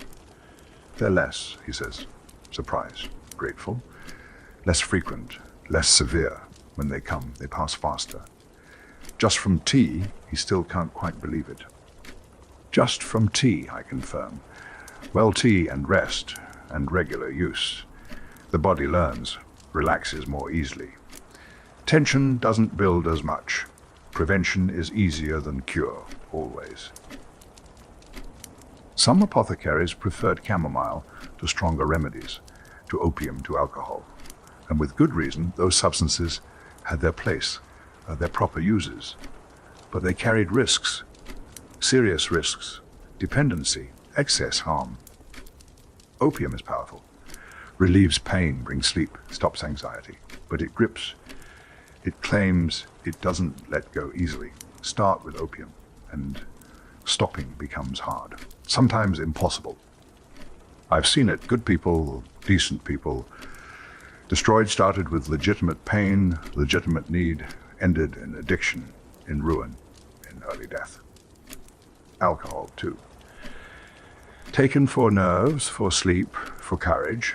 At first it helps, seems to relieves, relaxes, but tolerance builds, need increases, control slips. Another path to ruin, another trap, and common, so easy to fall into. But chamomile, safe. One could take it nightly for years, decades, no harm done, no dependency, no tolerance. Stop taking it, no withdrawal, no suffering, just return to baseline. An old woman once told me she had drunk chamomile every night for 50 years. 50 years, think of that. 18,000 nights, more. Every single night. Chamomile tea before bed. Does it still work? I asked, curious. Wondering about tolerance? Oh yes, she said, simply certainly. Just as it always has. I sleep well, weight rested, couldn't do without it. 50 years. And still effective, still safe, still gentle. What opium could not claim, what alcohol could not claim. This is chamomile's virtue, reliable safety, sustainable use. We also recommended it for restlessness, for those who could not settle, who paced, who fidgeted, whose minds would not quiet, whose bodies would not rest, even when exhausted. This is a particular torment, tired but unable to rest, exhausted but unable to sleep, wanting peace but unable to find it, the body and mind at odds, fighting themselves. A warm bath with chamomile helped. Greatly fill the tub. Add a large handful of flowers, or several handfuls, tied in muslin, if you don't want them floating free. Let them steep as the bath fills. Color the water, scent the steam, then immerse. Lie back, let the warmth and chamomile surround. 20 minutes. Half an hour until the water cools. The warmth relaxes muscles, the chamomile absorbs through skin, the scent calms the nervous system. All pathways at once. Body remembers stillness, remembers rest, remembers peace. After such a bath, sleep comes easier, much easier, the restlessness quieted, the fidgeting calmed, the body ready. This I recommended often, especially for children. For the highly strung, or strong tea before bed, stronger than usual. Double strength for those severely restless, severely anxious, not dangerous to overdose, just more effective. And sometimes both. Bath and tea, full treatment for the worst nights. The hardest cases, gentle support, multiple pathways, maximum help. I think often about what chamomile provides. In nervous complaints, it is not numbing, not obliteration, not escape. It is easing, softening, making space. Space between stimulus and reaction, space to breathe, space to choose. The anxiety still present, but no longer overwhelming, no longer controlling. Thoughts still racing, but slower, more manageable, more observable. This is sophisticated medicine, subtle medicine, not crushing symptoms, but modulating them, gentling them, allowing the person to remain present, remain themselves, just calmer, more able, more functional. In our modern haste, for strong effects, we forget this, forget that gentle can be powerful, that subtle can be profound, that working with the body is better than overriding it. Chamomile works with supports, enhances natural processes. It doesn't replace them, doesn't obliterate them, it makes them easier, smoother, more accessible. After 40 years, I believe this is better. Wiser, more humane, better for the patient, better for long-term health, better for living a full life, not a sedated half-life. When I close my shop each evening, I make chamomile tea for myself, always without fail. And not because I'm anxious, though sometimes I am. Not because I cannot sleep, though sometimes I can't. But because it is ritual, transition. Boundary between work and rest, between day and night, between Master Aldworth, the apothecary, and just me. I sit in my chair, fire dying, lamps low, cup in hand, steam rising, scent filling the room, and I sip slowly, mindfully, gratefully. The day's tensions ease. The shoulders drop, the mind quiets, not gone, not erased, but softened, made manageable. The day's worries still there, but distant now, less urgent. This is chamomile's gift. This easing, this gentling, this making of space, this invitation to peace. After 40 years of dispensing it, I still need it, still value it, still trust it, still depend on it. And I'm grateful to the plant, grateful to those who discovered it, grateful to those who preserve the knowledge, grateful to be part of the chain, passing it on, keeping it alive, sharing the gift. Chamomile's uses extended beyond the internal to the skin, the eyes, external afflictions. Here too it proved gentle and effective, soothing, anti-inflammatory, a friend tender flesh to irritated surfaces, to wounded skin. For eczema, that itching, weeping torment, chamomile baths were prescribed. Eczema is cruel, constant itch, constant discomfort. Scratching brings brief relief, then worse pain, then more itch. A cycle, vicious, exhausting. A large handful of flowers tied in muslin, steeped in the bathwater, or several handfuls for severe cases. The water turns pale gold, takes on that apple scent. The patient soaks 20 minutes, half an hour. The inflammation quiets, the itch lessens, the weeping reduces, not cured, not erased, but eased, made bearable. Regular baths, daily if possible, twice daily for severe cases. Over time, the skin improves, calms, heals somewhat. Not completely. Eczema is stubborn, persistent, but better, definitely better. That is something that is a lot. A mother brings her child, maybe 4 years old. 5, the poor thing's arms covered in red, weeping patches. She has been scratching raw, bleeding, can't help herself. Chamomile baths, I tell the mother. Every evening before bed, steep the flowers strong. Let her soak, pat dry gently. No harsh soap, just water and chamomile, that is all. She looks doubtful. That is it, nothing else, that is it. I assure her, give it 2 weeks, you'll see. She buys flowers. Enough for 2 weeks, leaves uncertain. She returns. 3 weeks later, the child with her, the arms better, much better. Still some redness, but healing. It worked. Mother says, near tears.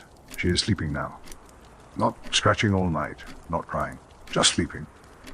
This is what chamomile does, gives relief, gives rest, gives parents their child back, gives children their sleep, not cure. But management, but quality of life.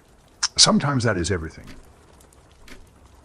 Poultices of chamomile were applied to wounds.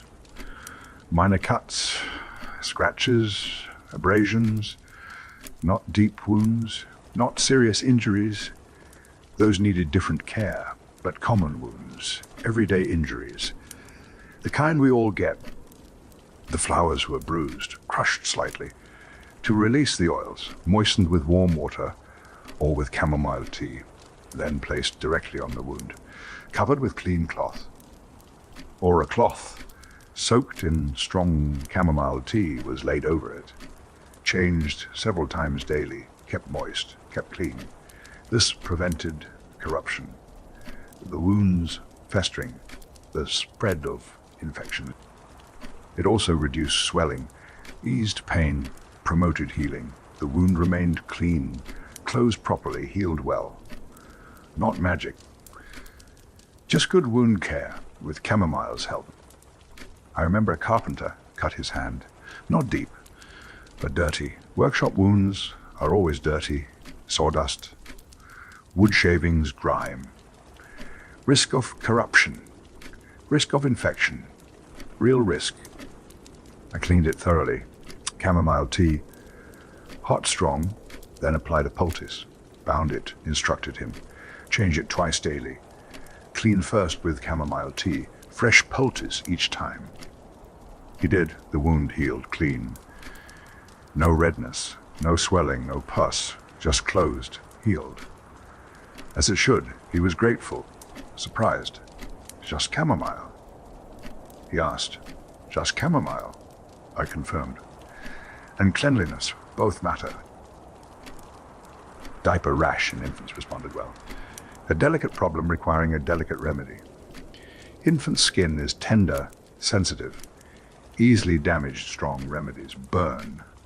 Harsh astringents cause pain, do more harm than good.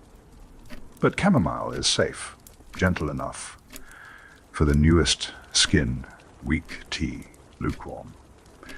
Applied with soft cloth. After each diaper change, gently patted on the reddened areas. Allowed to air dry if possible, or patted dry with another soft cloth. The chamomile soothed, protected, reduced inflammation. The rash improved, usually within days, sometimes hours. Mothers blessed me for this, truly blessed me. A screaming infant with painful rash is torture for everyone. The baby suffers, the mother suffers, the whole household suffers.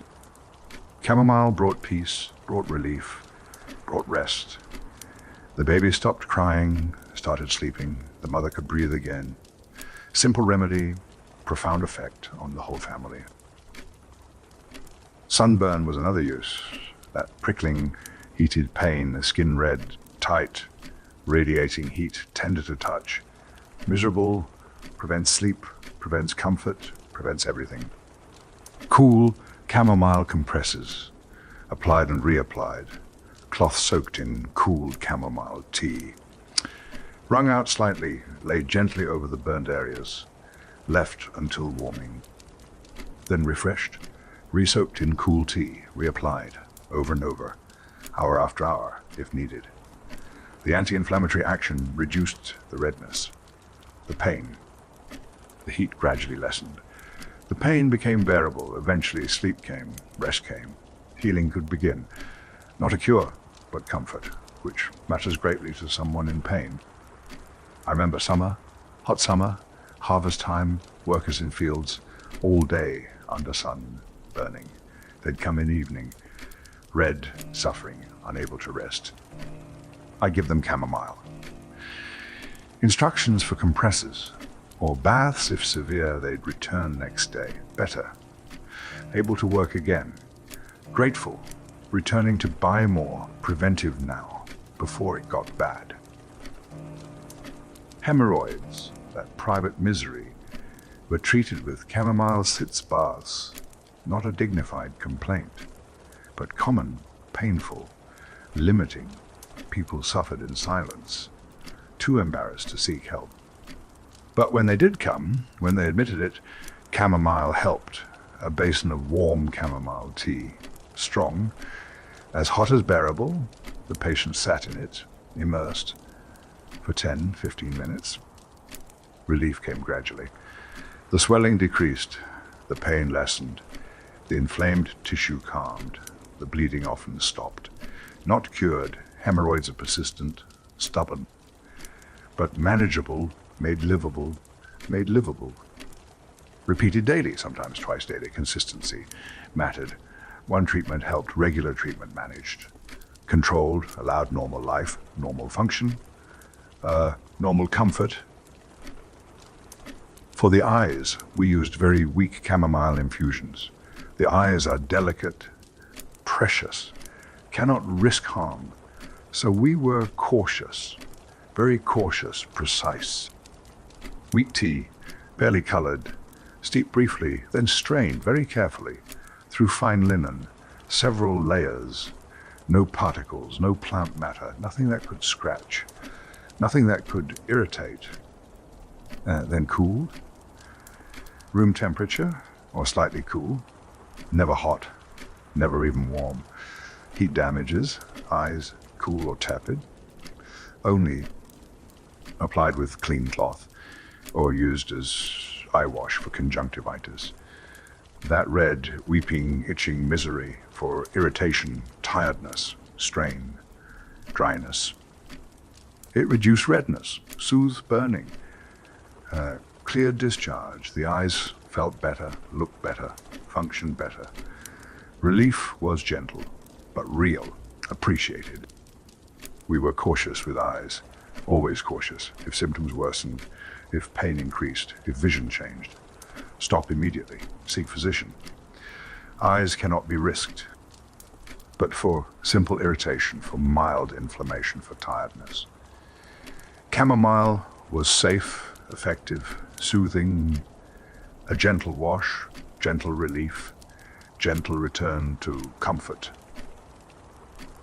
Mouth ulcers were treated by rinsing with chamomile tea, those painful spots on tongue, on gums, inside cheeks, burning with every bite. Every sip, every word. Strong chamomile tea, cooled, swished in mouth, hold it there, let it contact the sores, then spit several times a day, after meals, before bed. The sores healed more quickly. Hurt less in the meantime. Eating became easier, speaking became comfortable, a small mercy. But for someone in pain, not small at all. an old scholar prone to mouth ulcers. Stress-induced, I think, before examinations, before lectures, before important events. His mouth would erupt multiple sores, miserable. I gave him chamomile. Taught him the rinse. He used it regularly. Preventively, when stress loomed, the ulcers lessened in number, in severity, in duration. His life improved, his work improved, all from simple rinses. These external uses, these gentle applications, they seem minor perhaps compared to internal medicine, but they mattered deeply to those who suffered skin troubles, eye troubles, mouth troubles. These affect quality of life, affect confidence, affect function. They may not kill, but they diminish, they limit. Chamomile restored? Not always completely, but significantly. Restored comfort, restored function, restored life. With gentleness, with safety, with reliability. This is healing too, important healing, valuable healing. And it could be done at home by anyone. Didn't require an apothecary, didn't require expertise, just chamomile, clean water, care. This democratized healing made it accessible, empowered people, let them help themselves, help their families. This was important, is important, will always be important. Beyond medicine, chamomile had domestic uses, small beautifications, household comforts. These may seem trivial, less important than healing, but beauty matters, comfort matters, small pleasures sustain us. Women used chamomile rinses for their hair, especially those with fair hair. This was common practice, traditional passed from mother to daughter, a beauty secret, simple, effective, natural. After washing, they would pour chamomile tea through their hair, strong tea. Cool to comfortable temperature, poured slowly, caught in a basin, poured again, and again several times. The hair would be saturated, dripping, golden tinted, then allowed to dry in sun, if possible. The sun enhanced the effect, or by the fire, in any warmth. Letting it dry naturally. Over time, this brightened the color, added golden highlights, not dramatic, not like dye, but gentle enhancement, subtle, natural, beautiful. It also gave shine, made hair soft, manageable. The chamomile smoothed the hair, made it catch light, a lustrous quality, healthy, attractive. I remember a young woman, plain, she thought herself, unremarkable, her hair mousy brown, dull, lifeless. She wanted beauty, wanted to be noticed, wanted to feel lovely. I suggested chamomile rinses weekly, consistently. She was skeptical, just flowers. That will help. Try it. Give it 2 months. See what happens. She returned, transformed, not different, but enhanced. Her hair caught gold where sun touched it, shone with health. People notice, she said, shy. Pleased, they compliment. I feel, she paused, searching. I feel more myself, but better. This is chamomile's gift in beauty, not transformation, enhancement, making you more yourself, bringing out what is there gently, honestly. Honestly, chamomile flowers also served as a dye for textiles. For wool especially, the color was soft, yellow pale, like early morning light. Not bold, not dramatic, but delicate, pleasing. It required preparation, a mordant first to fix the color. Alum, typically the wool soaked in alum water, then dried. This prepared the fibers, made them receptive, able to hold color. Then simmered in chamomile tea, large quantities, very strong. The flowers released their color, the wool absorbed, slowly, over hours, the color deepening. Setting, the result was never garish, Never bright, but lovely. Soft yellow, butter yellow, cream yellow. The color of chamomile itself, gentle, natural. Not as valued as well, not as bright as saffron, but cheaper, more accessible, and with its own beauty, a working color, a cottage color, an honest color. I've seen garments dyed with chamomile shawls, aprons, infant clothes. They wear the color well. It doesn't scream, doesn't demand attention, just sits there, quietly lovely, gently present, like chamomile itself, modest, useful, beautiful in simplicity. Apothecaries and perfumers used chamomile essential oil in soaps, in skin creams. The oil was expensive, precious, required enormous quantities of flowers, but the scent was prized, the properties valued. In soap, it created a gentle cleansing bar, good for sensitive skin. Anti-inflammatory properties helped irritated skin, soothed redness. The scent was subtle, clean, apple-like, not overpowering. In skin creams, it soothed, protected, nourished. For chapped hands, for weather-roughened skin, for delicate faces, applied gently, absorbed well, left skin soft, comfortable.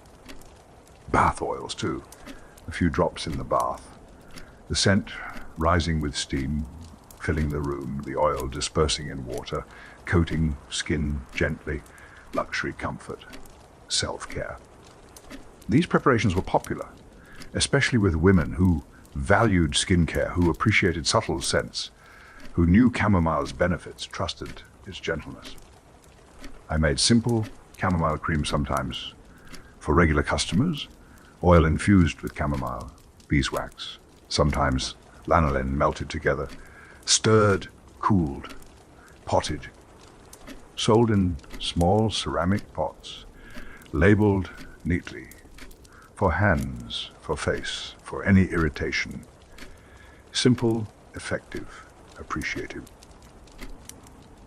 In households, chamomile was a strewing herb. I mentioned this earlier, but it bears deeper consideration. The practice was significant, more than just making floors smell nice. Though it did that. Fresh flowers scattered on floors daily or weekly. As they were walked on, crushed underfoot, they released scent. But also, people believed, cleansed the air, purified the space. We understand now, this isn't literal. Plants don't purify air through scent, but the psychological effect is real. A pleasant-smelling space feels cleaner, feels healthier, feels more cared for. And perhaps there was some benefit. Some herbs do have mild antimicrobial properties. Chamomile among them, released into air through crushing. Did it prevent disease? Probably not significantly. But did it contribute to household cleanliness, perhaps, maybe in small ways? More importantly, it showed care, showed attention to the home. A well-kept house, cared for space. This mattered for pride, for self-respect, for family well-being. A house that smelled of chamomile was a house where someone cared, where effort was made, where beauty was valued. Even in poverty, even in hardship, this was possible. Chamomile cost little, grew readily, was accessible. So even the poorest cottage could smell sweet, could feel cared for. This was democracy of another kind. Beauty for all, comfort for all, not just the wealthy. Folk also believed chamomile repelled insects, fleas, moths, other pests. This was common belief, widespread, traditional. Whether it was true is less clear, questionable even. Some herbs do repel insects. Lavender, pennyroyal, wormwood. Chamomile is not strongly insecticidal, not like those others, but people believed it, used it accordingly. They hung bundles in closets, among stored clothes, scattered it among linens, among woolens, to keep moths away, to prevent damage. Did it work? Hard to say. Moths are persistent, destructive, but at the least the linen smelled pleasant. That was worth something, opening a chest to sweet scent rather than mustiness, unfolding a sheet fragrant with chamomile rather than stale with age. This improved life, a small improvement, but real, made household tasks more pleasant, made daily life more enjoyable. These small things accumulate, build up, create quality of life. A woman spending her day doing laundry, mending, cleaning, hard work, repetitive, unrewarding often. But if the linens smell of chamomile, if the air is sweet, if beauty touches the work somehow, it becomes more bearable. This is not nothing, not trivial, not dismissible. This is what makes hard life livable. What sustains the spirit, small beauties, small comforts. Small pleasures, chamomile provided these, simply accessibly, generously. In my own home, I keep chamomile, of course I do. Not just in the shop, in my living quarters too. A small muslin bag hanging in my wardrobe. My clothes smell faintly of it. Subtle, not obvious, but there. Present, familiar, it comforts me. This scent, this presence. After a long day, coming home, changing clothes, that scent rising, apple sweet, gentle, it says home, it says rest. It says peace. Such a small thing, a bag of dried flowers, but the effect on spirit, on mood, on sense of home, not small at all, significant, meaningful, valuable.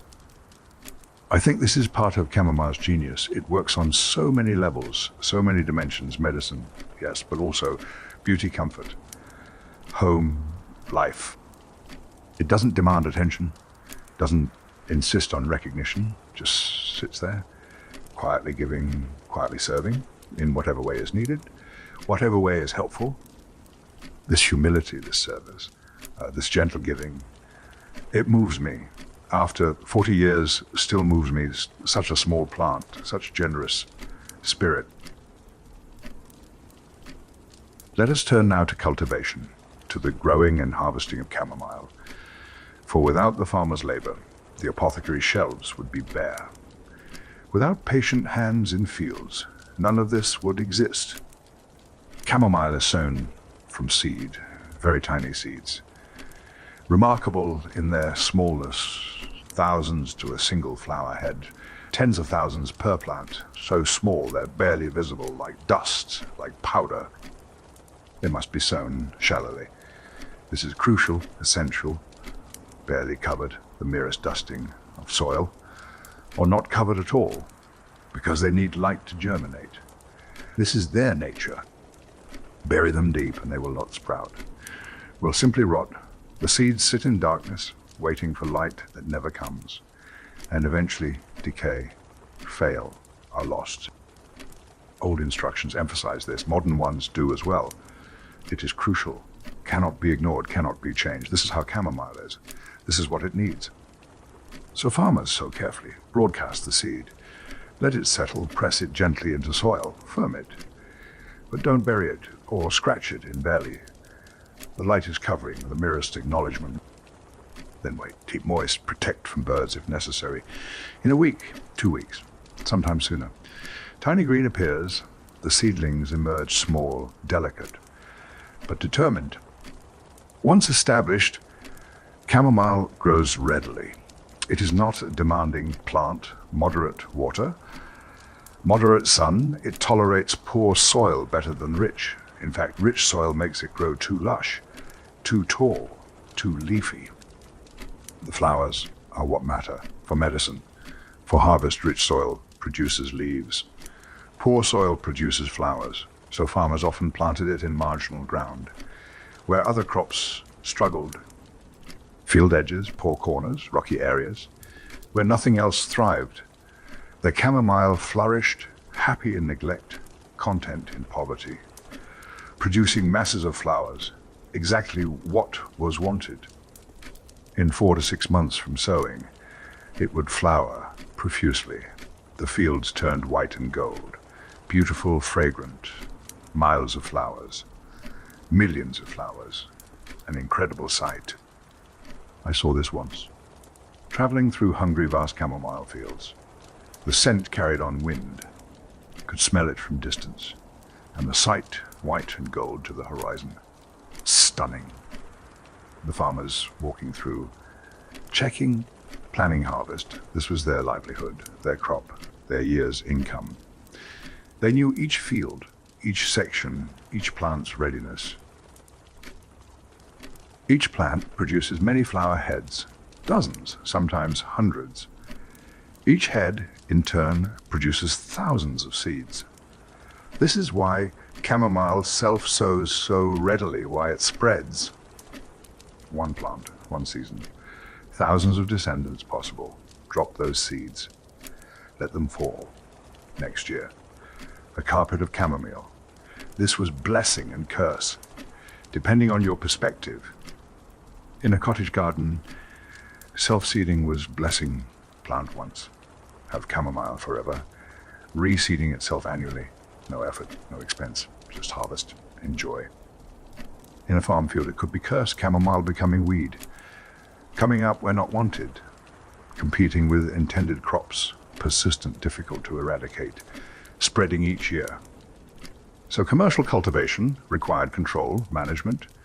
Fields must be maintained. Boundaries respected. Seeds prevented from spreading where not wanted. But this also meant abundance, reliable abundance. Once chamomile established in a region, it persisted generation after generation. Self-sustaining, reliable. In Germany, Hungary, Eastern Europe, chamomile became an important crop. By the 16th, 17th, 18th centuries, it was traded widely, major economic activity, supporting families, supporting communities. Entire villages might depend on chamomile harvest. Everyone involved, men, women, children, all hands needed. The harvest season was crucial, make or break for the year. Dried flower heads sent to apothecaries across the continent, by wagon, by barge, by ship, to markets near and far. German chamomile, Hungarian chamomile, each with reputation. Quality varied by region, by soil, by climate. By care, apothecaries learned which sources were best, most reliable, built relationships. Long-term supply agreements. My own supplier is German. Third generation, his grandfather sold to my master's master. We've done business 30 years now. I trust him. He knows my standards, sends good flour. Always, never disappoints. This relationship is valuable beyond transaction. Egypt also cultivated it extensively, has done so since ancient times. Under that strong sun, the flowers are particularly potent. Oil-rich, the climate suits chamomile. Hot days, cool nights, low humidity. Egyptian chamomile was prized, commanded high prices. Apothecaries boasted of having used it for premium preparations. The quality was exceptional, consistently exceptional. The cultivation there was organized, systematic, professional, fields measured, planted on schedule, tended carefully, harvest coordinated, processing standardized, quality controlled. This wasn't cottage industry, this was agriculture. Business, supporting thousands of workers, generating significant income. Egyptian chamomile was export commodity, point of pride. It still is. Egypt remains a major exporter today. The tradition continues, unbroken. Millennium after millennium. Same fields, same methods, same flowers, same quality. Later, cultivation spread to Argentina, to India, to other regions, each attempting to replicate Egyptian or European success, to capture market share, to establish reputation. In India, records show chamomile grown around Lucknow for 200 years and Punjab for 300 years. Introduced during the Mughal period, these distant plantings carried European knowledge, European users across the world. Did it grow the same? Not quite. Climate differed. Soil differed. The chamomile adapted, changed slightly. While remaining recognizably itself, Indian chamomile had character, different, but still good, still useful. Argentine chamomile, too, grown in different hemisphere, different seasons, but the same plant, same flowers, same virtues, proving chamomile's adaptability, its willingness to serve anywhere, everywhere. But growing was only beginning. Harvest was the real work. The most labor-intensive part, the most critical. Everything depended on proper harvest timing method, care. Chamomile flowers must be picked individually, or at least the flower heads must be separated for apothecary use. Only the flowers are wanted. The stems have little virtue, include stems and the product is inferior, contaminated, less potent. Traditional hand-picking was slow, painstaking, back-breaking. A worker bent over, moving through rows, selecting flowers, plucking each one, dropping in basket, moving on. Hour after hour, day after day through harvest season. The fingers became skilled, quick, automatic, but still slow, still limited by human speed. A good worker might collect 50 kilograms per day, perhaps 100 of fresh flowers, mind you, which would dry down to much less, 10 kilograms dry, maybe 20, depending on moisture content. It required 25 to 30 work days to harvest a single hectare. Chamomile was among the most labor-intensive medicinal crops. More labor-intensive than most food crops even. This made it expensive. Labor cost was significant, but also valuable. The labor could be absorbed. Rural areas had workers. Harvest season provided employment, income for many families. To speed the work, special tools were developed, rakes, combs, shovel-like implements. These were swept through the plants, stripping flower heads into baskets. Hungarian growers particularly favored these tools, developed them, refined them. They looked like large combs, long teeth, wide spacing, pushed through the chamomile plants. The teeth caught flower heads, stripped them off, let stems remain. This was faster, much faster.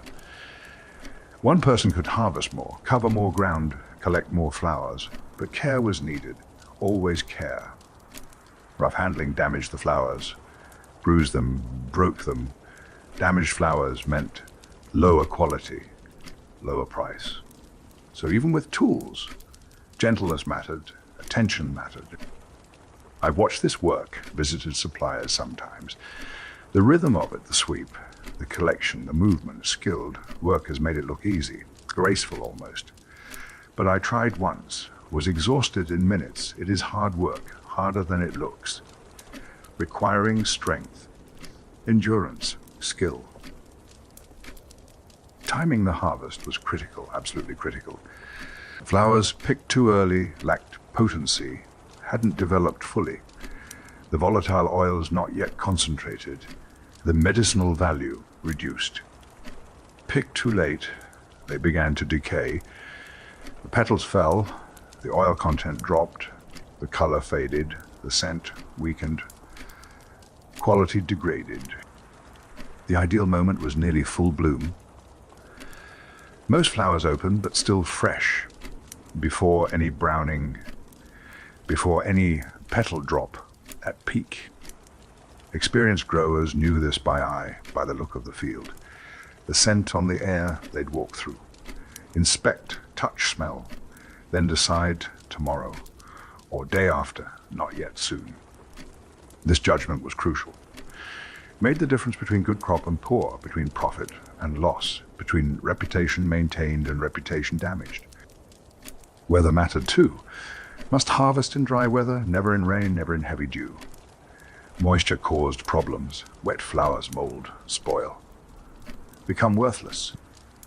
So harvest began mid-morning, after dew dried. Before afternoon, heat peaked, a window of ideal conditions. Hours only. Must work quickly. All hands needed. Everyone working. Racing the sun, racing time. Once harvested, The flowers had to be dried immediately, quickly, carefully. This was crucial as harvest itself. Poor drying ruined good flowers, destroyed value, wasted labor. They were spread in thin layers, on screens, on clean cloth, on drying racks. Never thick. Thick layers trapped moisture, caused heating, caused molding. Thin layers airy, well ventilated. Never in full sun. This surprised some. Seems logical to use sun, but sun bleached the flowers, destroyed delicate oils. Drove off the very essence wanted, left pale, lifeless flowers. Shade drying with good air circulation. That was a method, under roof, in barn, in special drying shed, with windows open, with air moving. Gentle, steady, no heat above body temperature.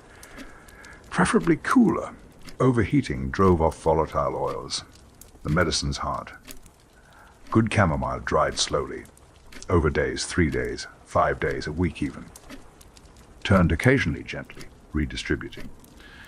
Ensuring even drying checked constantly. For any sign of mold, of heating, of spoilage, any suspect flowers removed immediately, before they infected others. This required attention, constant attention, someone always there, checking, turning, monitoring, protecting the crop, days and nights, until drying complete, until safe. When fully dry, the flowers were crisp, the scent strong, the color pale yellow, beautiful, fragrant, perfect. This was the reward, the culmination, the goal. They were sorted then, inspected, any stems removed, any debris, only perfect flower heads kept, only the best. This was apothecary grade. This was what I bought, what I required.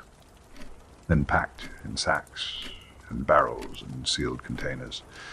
Kept dark, kept dry, away from strong odors.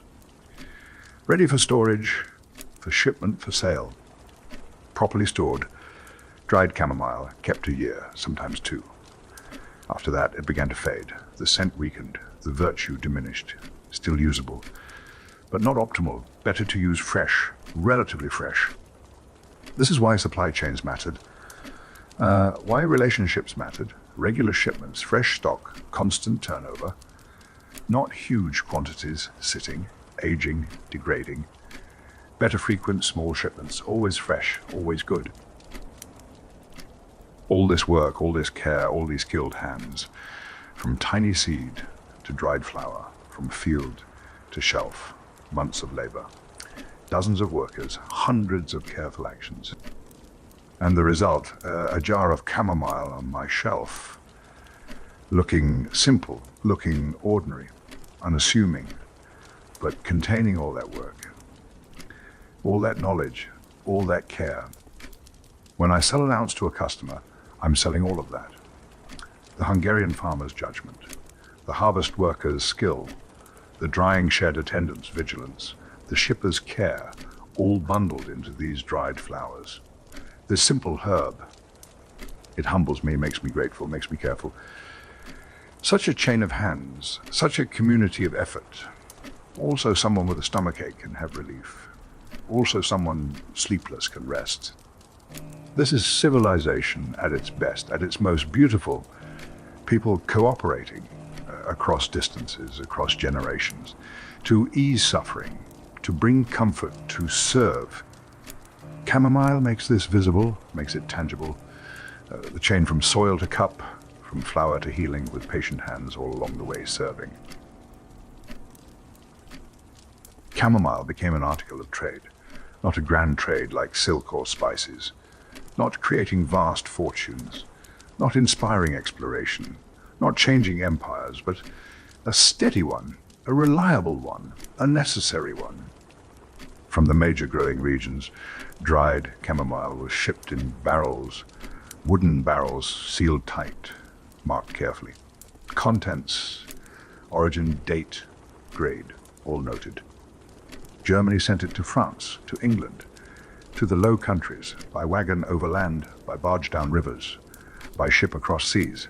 Hungary sent it eastward and westward to markets near and far. Egypt shipped it throughout the Mediterranean and beyond. The trade was quiet, undramatic but essential. Not like the spice trade, no drama, no danger, no romance. Just steady commerce, regular shipments, reliable supply. Apothecaries depended on it. We couldn't function without it. Our shelves would be bare, our customers unserved. A failure of the chamomile crop meant shortages, higher prices, substitutions with lesser herbs. I remember one year, a wet summer in Germany, the chamomile crop poor, flowers molded in the fields. In drying sheds, massive losses. By autumn, prices doubled, tripled, supply scarce. I rationed. Sold smaller quantities, raised prices reluctantly. Customers complained. Understandably, they needed chamomile. But what could I do? The supply determined the price. I made do with older stock, brought out reserve supplies. Egyptian chamomile became more precious, more carefully hoarded. We all suffered, apothecaries, customers, everyone, until next year's harvest. When supply returned, prices fell, balance restored. This taught me the fragility of supply, the importance of trade, how dependent we are on distant farmers, on reliable transport, on weather, on circumstances beyond our control. It also taught appreciation for normal years, for good harvests, for barrels arriving on time, for steady prices, for abundance, things taken for granted, until threatened, until lost. The trade routes were old, ancient in some cases, following rivers, following roads, following paths established over centuries. Chamomile traveled these routes along with grain, salt, iron, all necessities. From Hungary down the Danube, to Vienna, to Bavaria, to markets beyond, from Germany up the Rhine to the Low Countries, to the North Sea, to England, from Egypt across the Mediterranean, to Italy, to Greece, to France, to Spain. Each barrel carried carefully, kept dry, protected from damage. Merchants knew chamomile's value, knew it must be handled carefully. New wet barrels meant ruined product, lost profit, angry customers. So they took care, used good barrels, sealed them well, stored them properly in dry holds away from bilge water, away from rain, protected the investment, protected the quality, and apothecaries on receiving end did the same. Inspected each barrel, checked for damage, for moisture, for quality, rejected poor shipments, complained to suppliers, demanded better. This maintained standards, kept everyone honest, ensured quality. The merchants who handled chamomile were often family businesses. Father to son, generation to generation, relationships built over decades. My supplier's family has dealt in herbs, 3 generations, maybe 4. They know the business, know the growers, know the roots, know which regions produce best, which seasons are good, which are poor. This knowledge is valuable, irreplaceable, cannot be learned from books. When I order from them, I'm not just buying chamomile, I'm buying their judgment, their relationships, their knowledge. I trust them. They've never failed me, 3 decades, never. This trust is worth more than money, more than low prices. I could find cheaper sources, always someone willing to undercut. But would they be reliable? Would they be honest? Would they care about quality? Better to pay fair price to a reliable supplier, better to maintain relationship. Build loyalty, ensure continuity. This is wisdom, hard learned, but essential. When European settlers crossed to the Americas, they brought chamomile, among their most precious cargo. Seeds, dried flowers, knowledge. They couldn't bring much. Space on ships was limited, but they brought what they deemed essential for survival, for life. Chamomile was essential. Part of medicine, part of home, part of culture.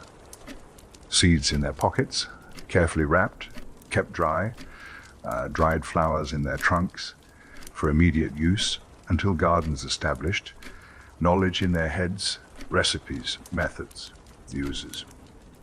They planted it in kitchen gardens, near the doorstep, in that new land, that strange land, that difficult land.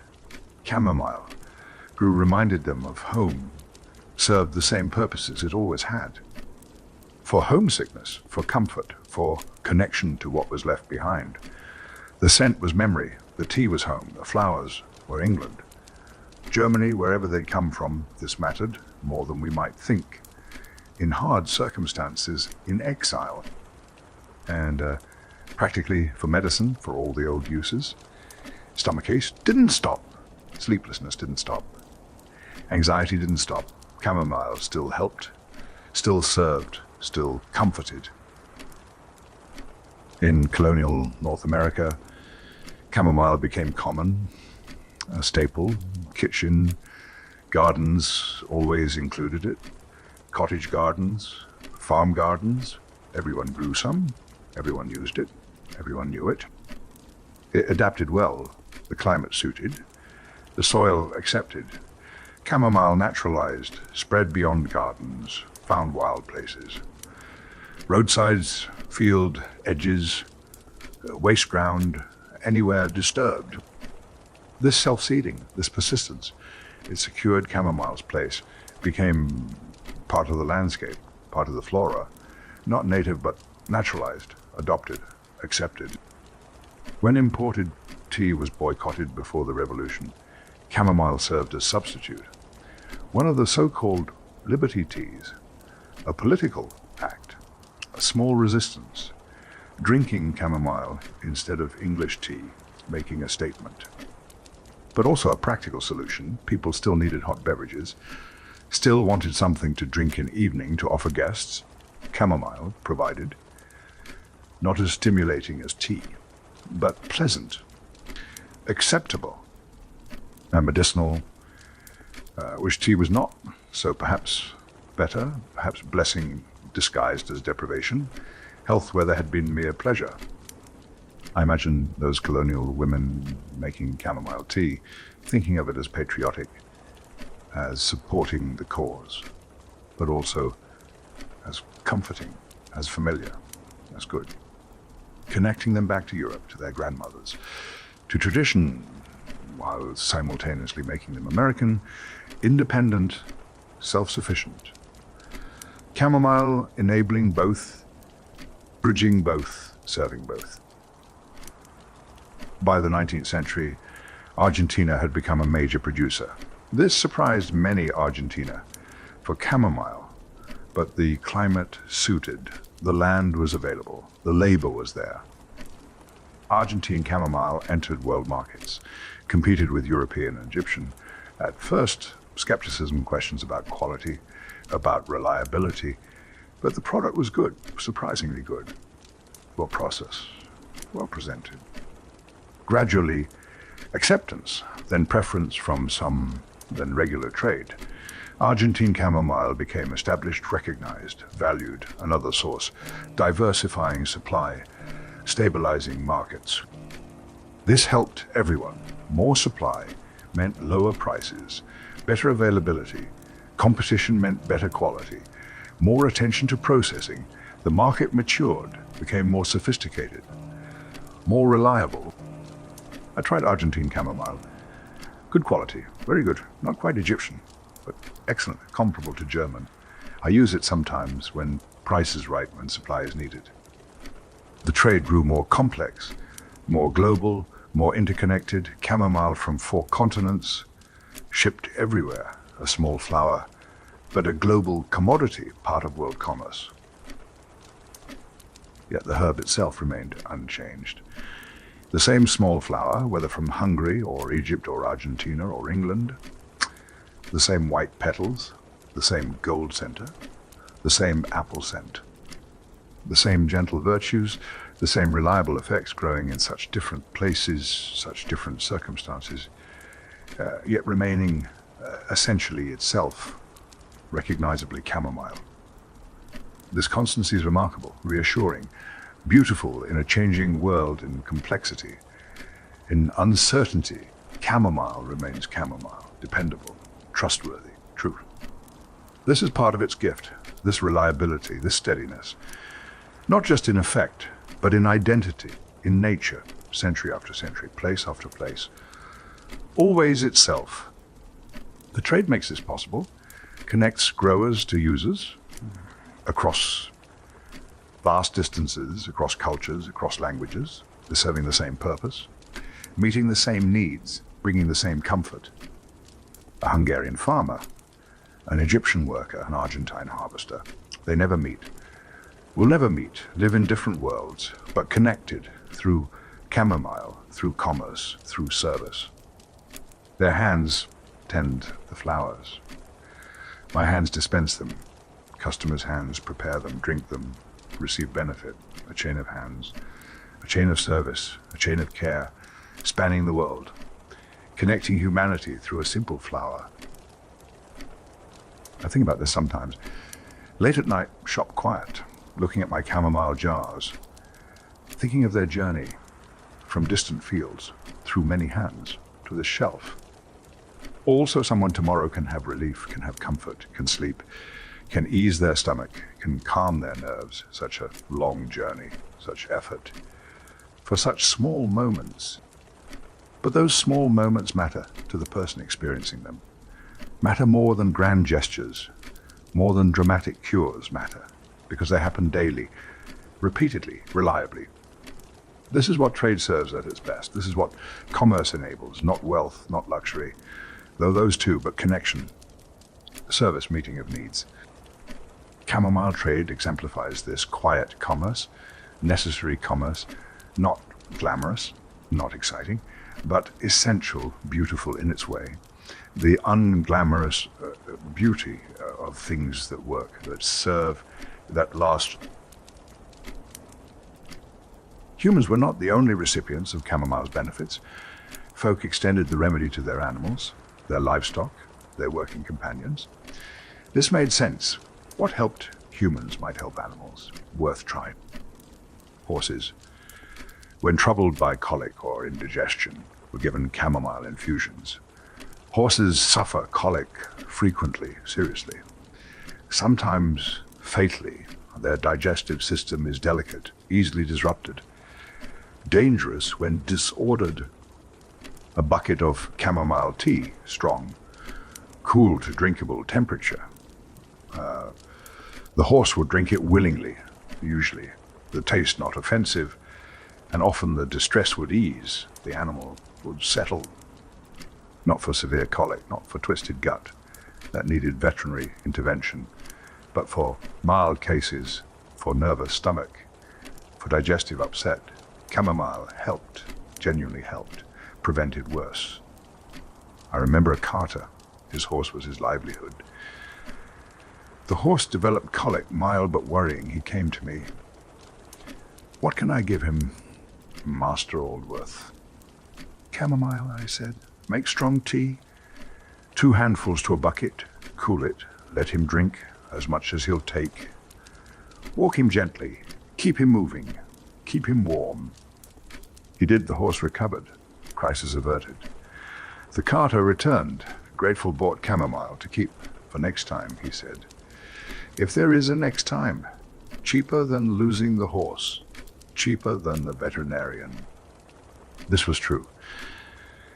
Veterinary care was expensive, not always available. Simple remedies that worked were valuable, extremely valuable, could save an animal, save a livelihood, save a family. Cattle too, sheep, goats, when digestion faltered. Chamomile was tried. It was safe, known to be safe, unlikely to harm, and often helpful, often enough to justify trying. A cow off her feed, not eating, not chewing cud. This was serious. A cow must eat, must produce, must thrive. Chamomile tea, drenched, poured down her throat. Sometimes it helped. The cow would start eating again, start producing milk again, return to normal. Sometimes it didn't. Then other measures needed, veterinarian called. But trying chamomile first made sense. Cost little, risk nothing. Might work, might save expense, might solve problem. This was practical. Sensible, good animal husbandry. Minor wounds on animals were washed with chamomile, just as on humans. A cut on a hoof, a scrape on a flank, an injury from fence, from harness, chamomile water cleaned it, reduced inflammation, discouraged infection. Animals heal, well, usually, if kept clean, if not infected. Chamomile helped ensure this cleaned gently. Soothed, allowed natural healing, supported it. Farmers couldn't afford elaborate animal care, expensive treatments. They used what they had, what they knew. What worked, chamomile worked, reliably enough, cheaply enough, so they used it regularly, confidently. Eye irritations in livestock were treated with weak chamomile rinses, conjunctivitis from dust, from flies, from hay chaff. The animal's eye red, weeping, clearly uncomfortable. Weak chamomile tea, very weak, like for human eyes, applied with clean cloth. Dabbed gently, several times daily. The eye would improve, clear, return to normal. This required patience. Animal didn't understand, didn't cooperate, had to be held, calmed, treated gently but firmly. But worth doing. Eye infections could worsen, could cause blindness, better to treat early. Simply, effectively. Modern studies of traditional veterinary practices still find chamomile in use. In rural communities across Europe and elsewhere, the knowledge persists, passed from farmer to farmer, generation to generation. For diarrhea in young animals, calves, lambs, kids, life-threatening in young animals, causes dehydration, death. Chamomile tea, weak, given frequently, in small amounts.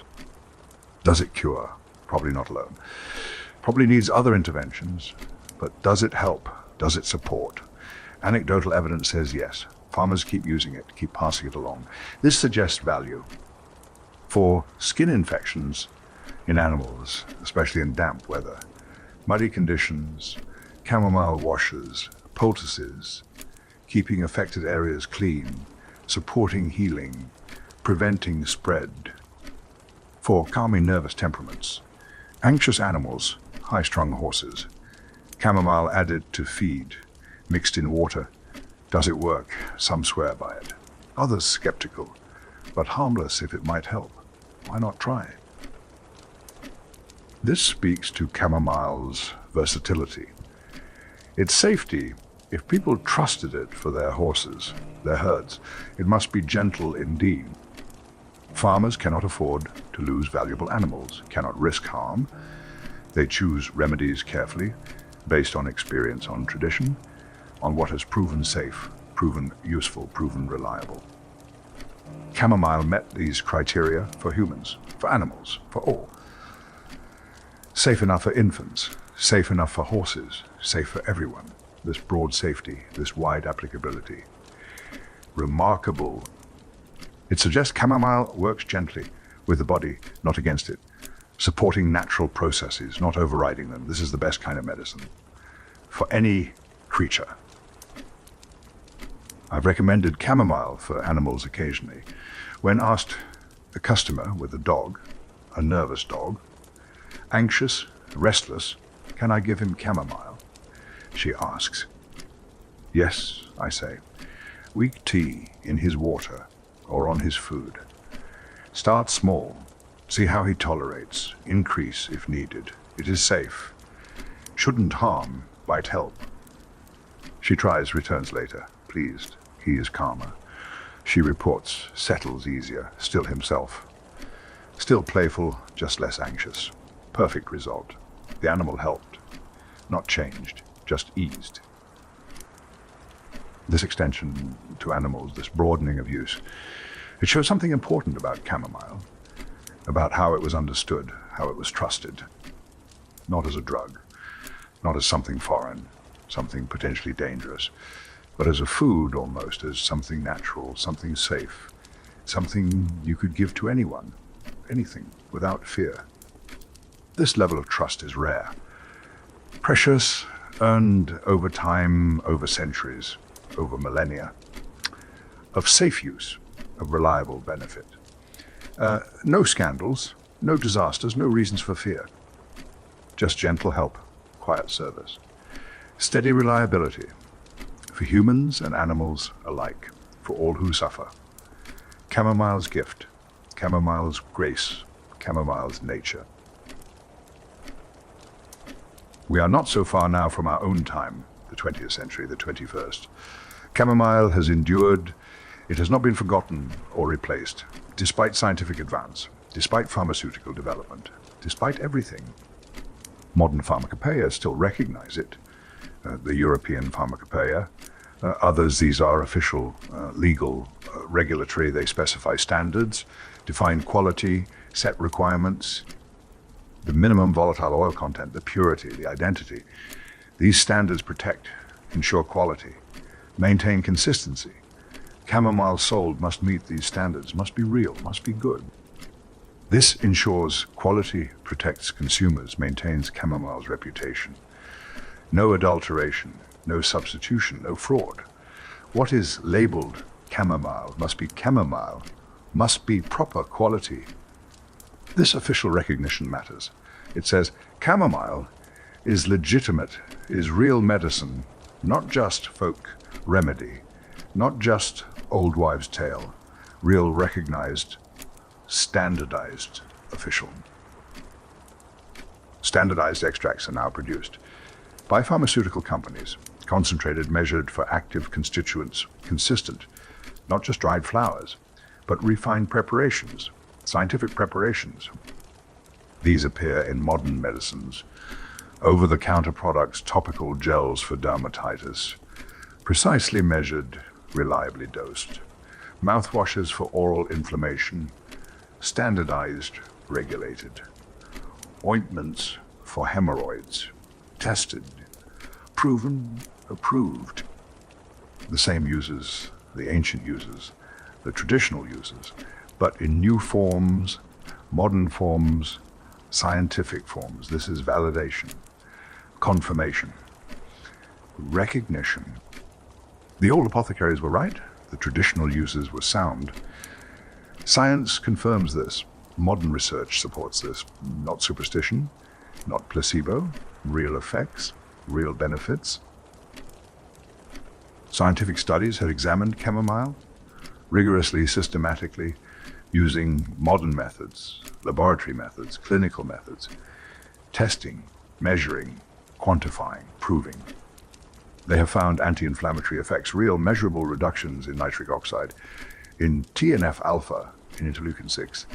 These are modern terms, scientific terms, molecular terms.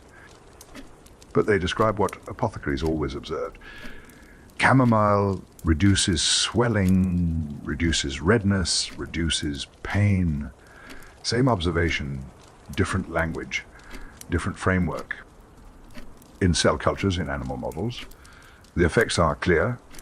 Chamomile extracts reduce inflammation consistently, reliably. Science confirms what experience taught, what tradition preserved.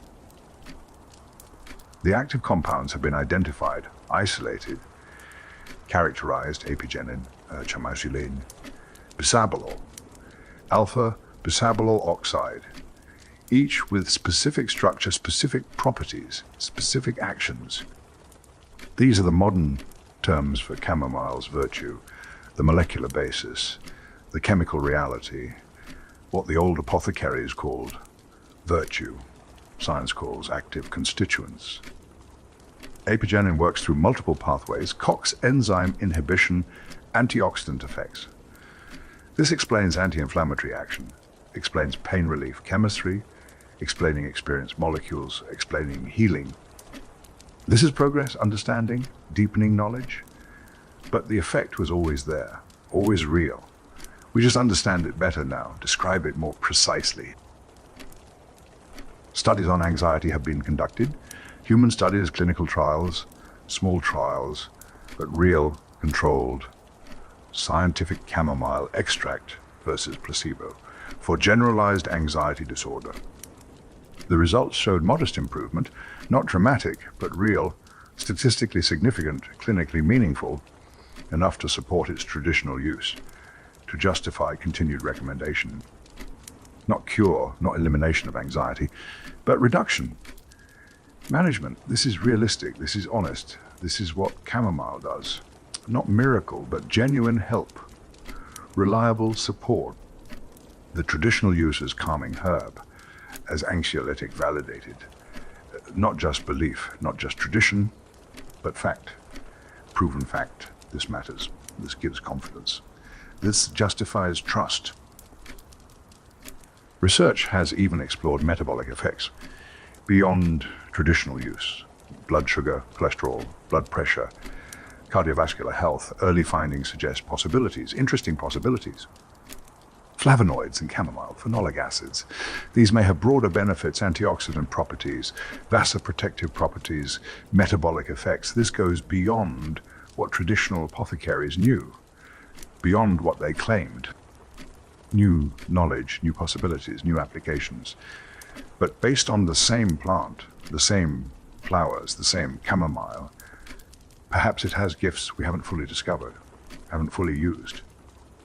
The research is young, preliminary, requires confirmation, but intriguing, promising, worth pursuing. Chamomile may have more to give, more to teach, more to offer. Safety remains. Chamomile's strength, modern reviews confirm low toxicity. Extensive use, millions of exposures, very few problems. This is remarkable. This is unusual. This is valuable. Allergic reactions can occur, particularly in those sensitive to ragweed, to other Asteraceae plants. Daisy family, related species, this is known, documented, cautioned against. But serious harm is rare, exceedingly rare. Even large doses are usually well tolerated without significant adverse effects. This safety profile, this gentle nature confirmed by modern study.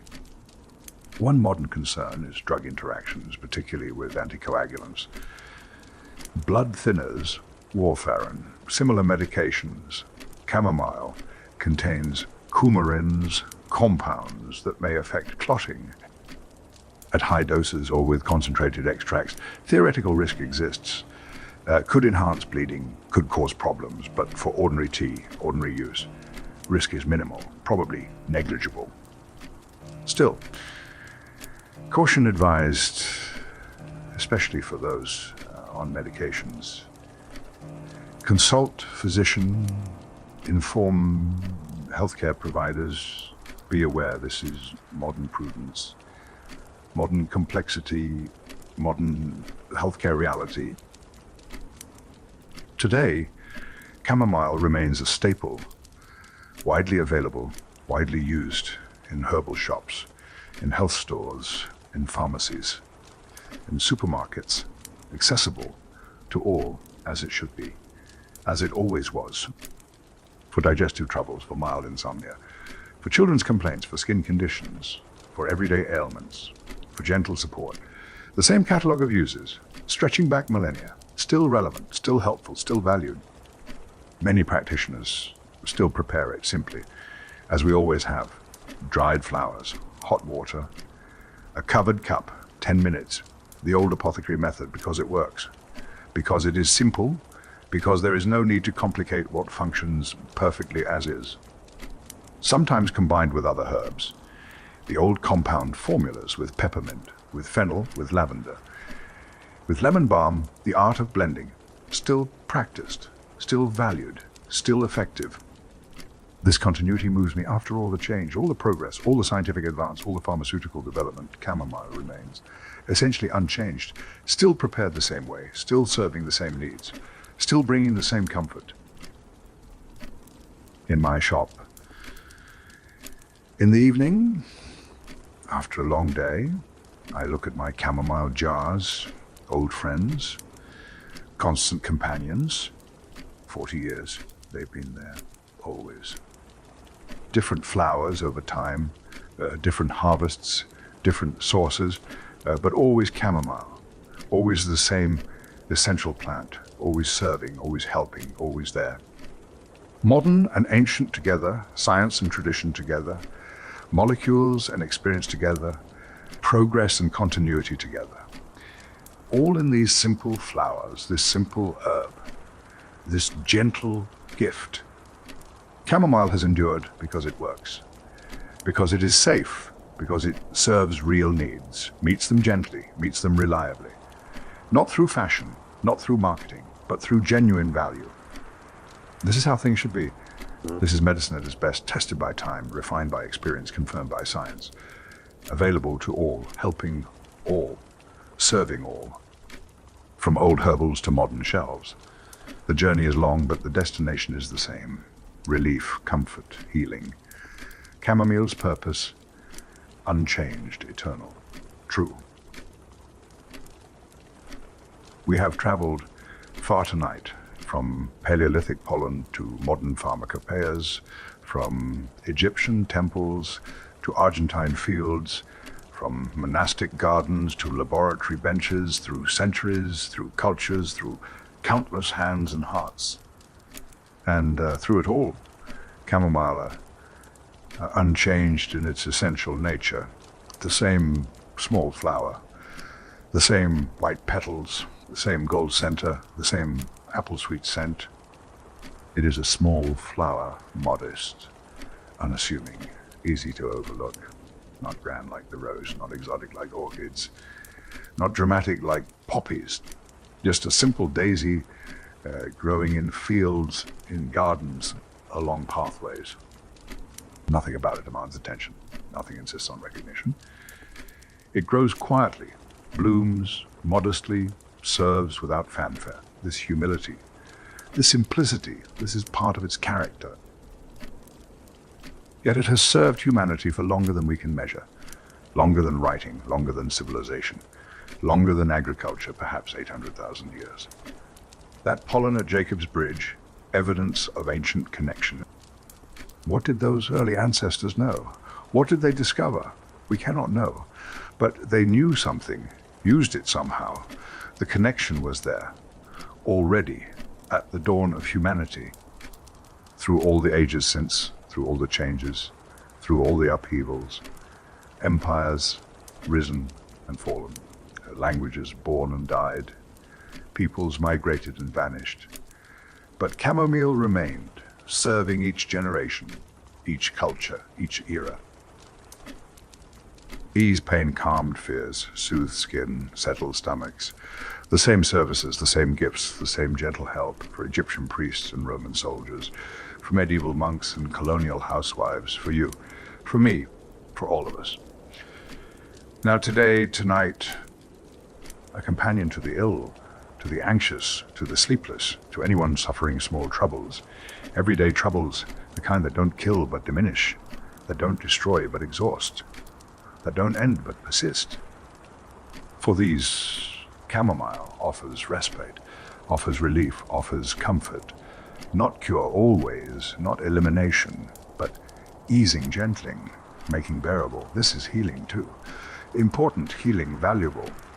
Healing, real healing. From temples to cottages, from palaces to hovels, from clinics to kitchens, chamomile has moved through human spaces. Quiet, reliable, present, never the center, never the star, never demanding spotlight. But always there, in the background, available, ready when needed, when called upon, when suffering requires gentleness. Chamomile answers consistently, reliably, without fail. It asks little, a bit of poor soil. Some sun, water now and then, nothing elaborate, nothing difficult, nothing expensive. The humblest gardener can grow it. The poorest household can afford it. In return, it gives freely. Flowers by the hundreds, seeds by the thousands. It spreads, it persists, it endures, it shares itself generously. No hoarding, no withholding. Just giving, constant giving. This generosity, this availability, this accessibility, part of chamomile's gift, part of its character, part of its nature, medicine for all, comfort for all, not just the wealthy, everyone. The methods of preparation have not changed in essence. Hot water and flowers, time and patience, care and attention. The basics remain, have always remained, will always remain. Yes, we have tinctures now, extracts, standardized doses, modern forms. But the tea remains the simplest preparation, the oldest, still effective, still used, still preferred by many, still perfect in its simplicity. Because sometimes simple is enough. Sometimes simple is best. Why complicate what works? Why elaborate what serves? Chamomile tea, perfectly adequate, perfectly functional, perfectly healing. Modern research validates what ancient physicians observed. The mechanisms are clearer now. The compounds identified, the pathways mapped. But the effect is the same, the benefit unchanged. It reduces inflammation. We know how now, know which molecules, which pathways, but it reduced inflammation before we knew, before we understood. The knowing is good, useful, interesting, but not necessary for the effect. It calms nerves. We study this now, measure neurotransmitters, map brain activity, but it calmed nerves before any measurement, before any understanding. The herb works. Understanding helps, but isn't required. This is important to remember. In our scientific age, in our analytical culture, understanding is valuable, but not the source of effect. Chamomile worked before science, works despite science, works with or without our comprehension. Chamomile has outlasted empires, outlasted medical theories, outlasted countless remedies now forgotten. It survives because it works not dramatically, not miraculously, but genuinely, gently, consistently. For quiet ailments, it remains ideal. The upset stomach, the sleepless night, the anxious heart, the inflamed skin, the crying child. Not for crisis, not for emergency, not for severe disease, but for the everyday troubles, the ones that wear us down slowly, that don't kill but diminish life, that persist, that exhaust. For these, chamomile offers respite, offers relief, offers hope. I have worked with this herb for 40 years, dispensed it, thousands of times, to thousands of people, for thousands of complaints, and I am not tired of it, not bored with it, not dismissive of it. Each time I open the jar, the scent rises, apple sweet, clean, familiar. Each time I prepare it, I think of all who did this before me, the chain stretching back. Unbroken, continuous, ancient Egyptian priests, Greek physicians, Roman soldiers, medieval monks, Arab traders, Chinese herbalists, native healers, colonial housewives, Victorian apothecaries, modern practitioners. All of us, all doing the same thing, pouring hot water over dried flowers, waiting, straining, offering the cup, hoping for relief, seeing relief come. Most times, often enough, reliably enough. There is comfort in this continuity, in being part of such a long chain, a chain reaching back further than writing, further than memory, to when humans first noticed this flower, first discovered its gentleness.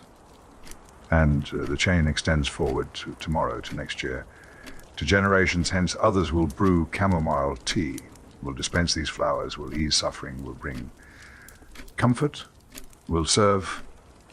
Perhaps you will, perhaps you do already. If so, you are part of this story, this long, quiet story, this story of service, of healing, of gentle care. Chamomile has no grand narrative, no pivotal moments, no heroes, no dramatic discoveries, no revolutionary breakthroughs, just quiet service, persistent presence, reliable help. It is a background plant, always there. Seldom celebrated, rarely the center of attention, rarely praised or proclaimed. But that is fitting, for it serves background troubles, the everyday ones. The troubles that don't make headlines, don't inspire poems, don't demand drama, but matter deeply to those experiencing them. The sleepless night, the anxious morning, the troubled stomach, the inflamed skin. These may seem small compared to serious illness, compared to crisis, but they're not small to the person suffering them. They're real, they're distressing, they diminish life. And chamomile helps gently, reliably, consistently. This is its glory, quiet glory, humble glory, but glory nonetheless, real, valuable, precious.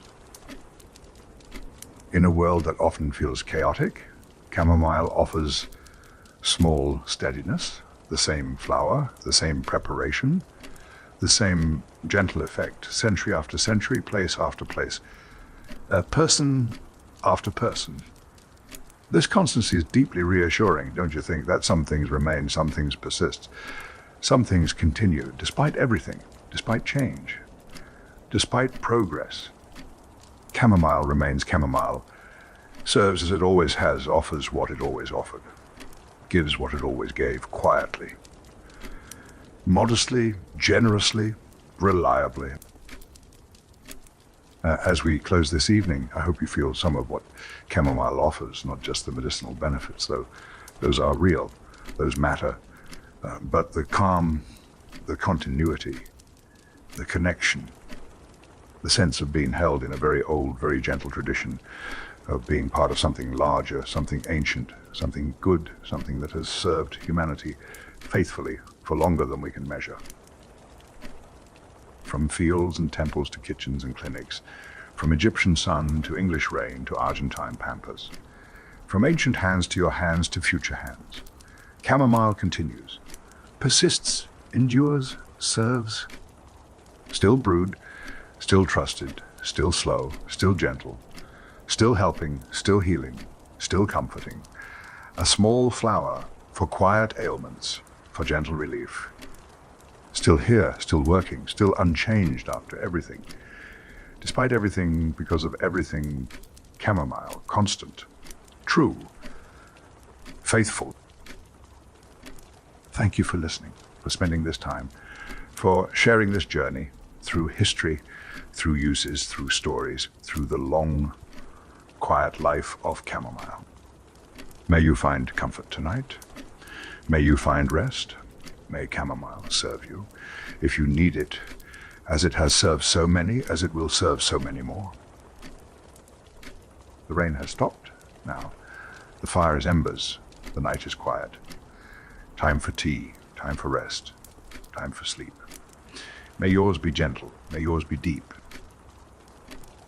Good night, dear listeners. May peace find you. May rest claim you. May chamomile bless you, if you need blessing. From my shop to wherever you are, from my heart to yours, good night.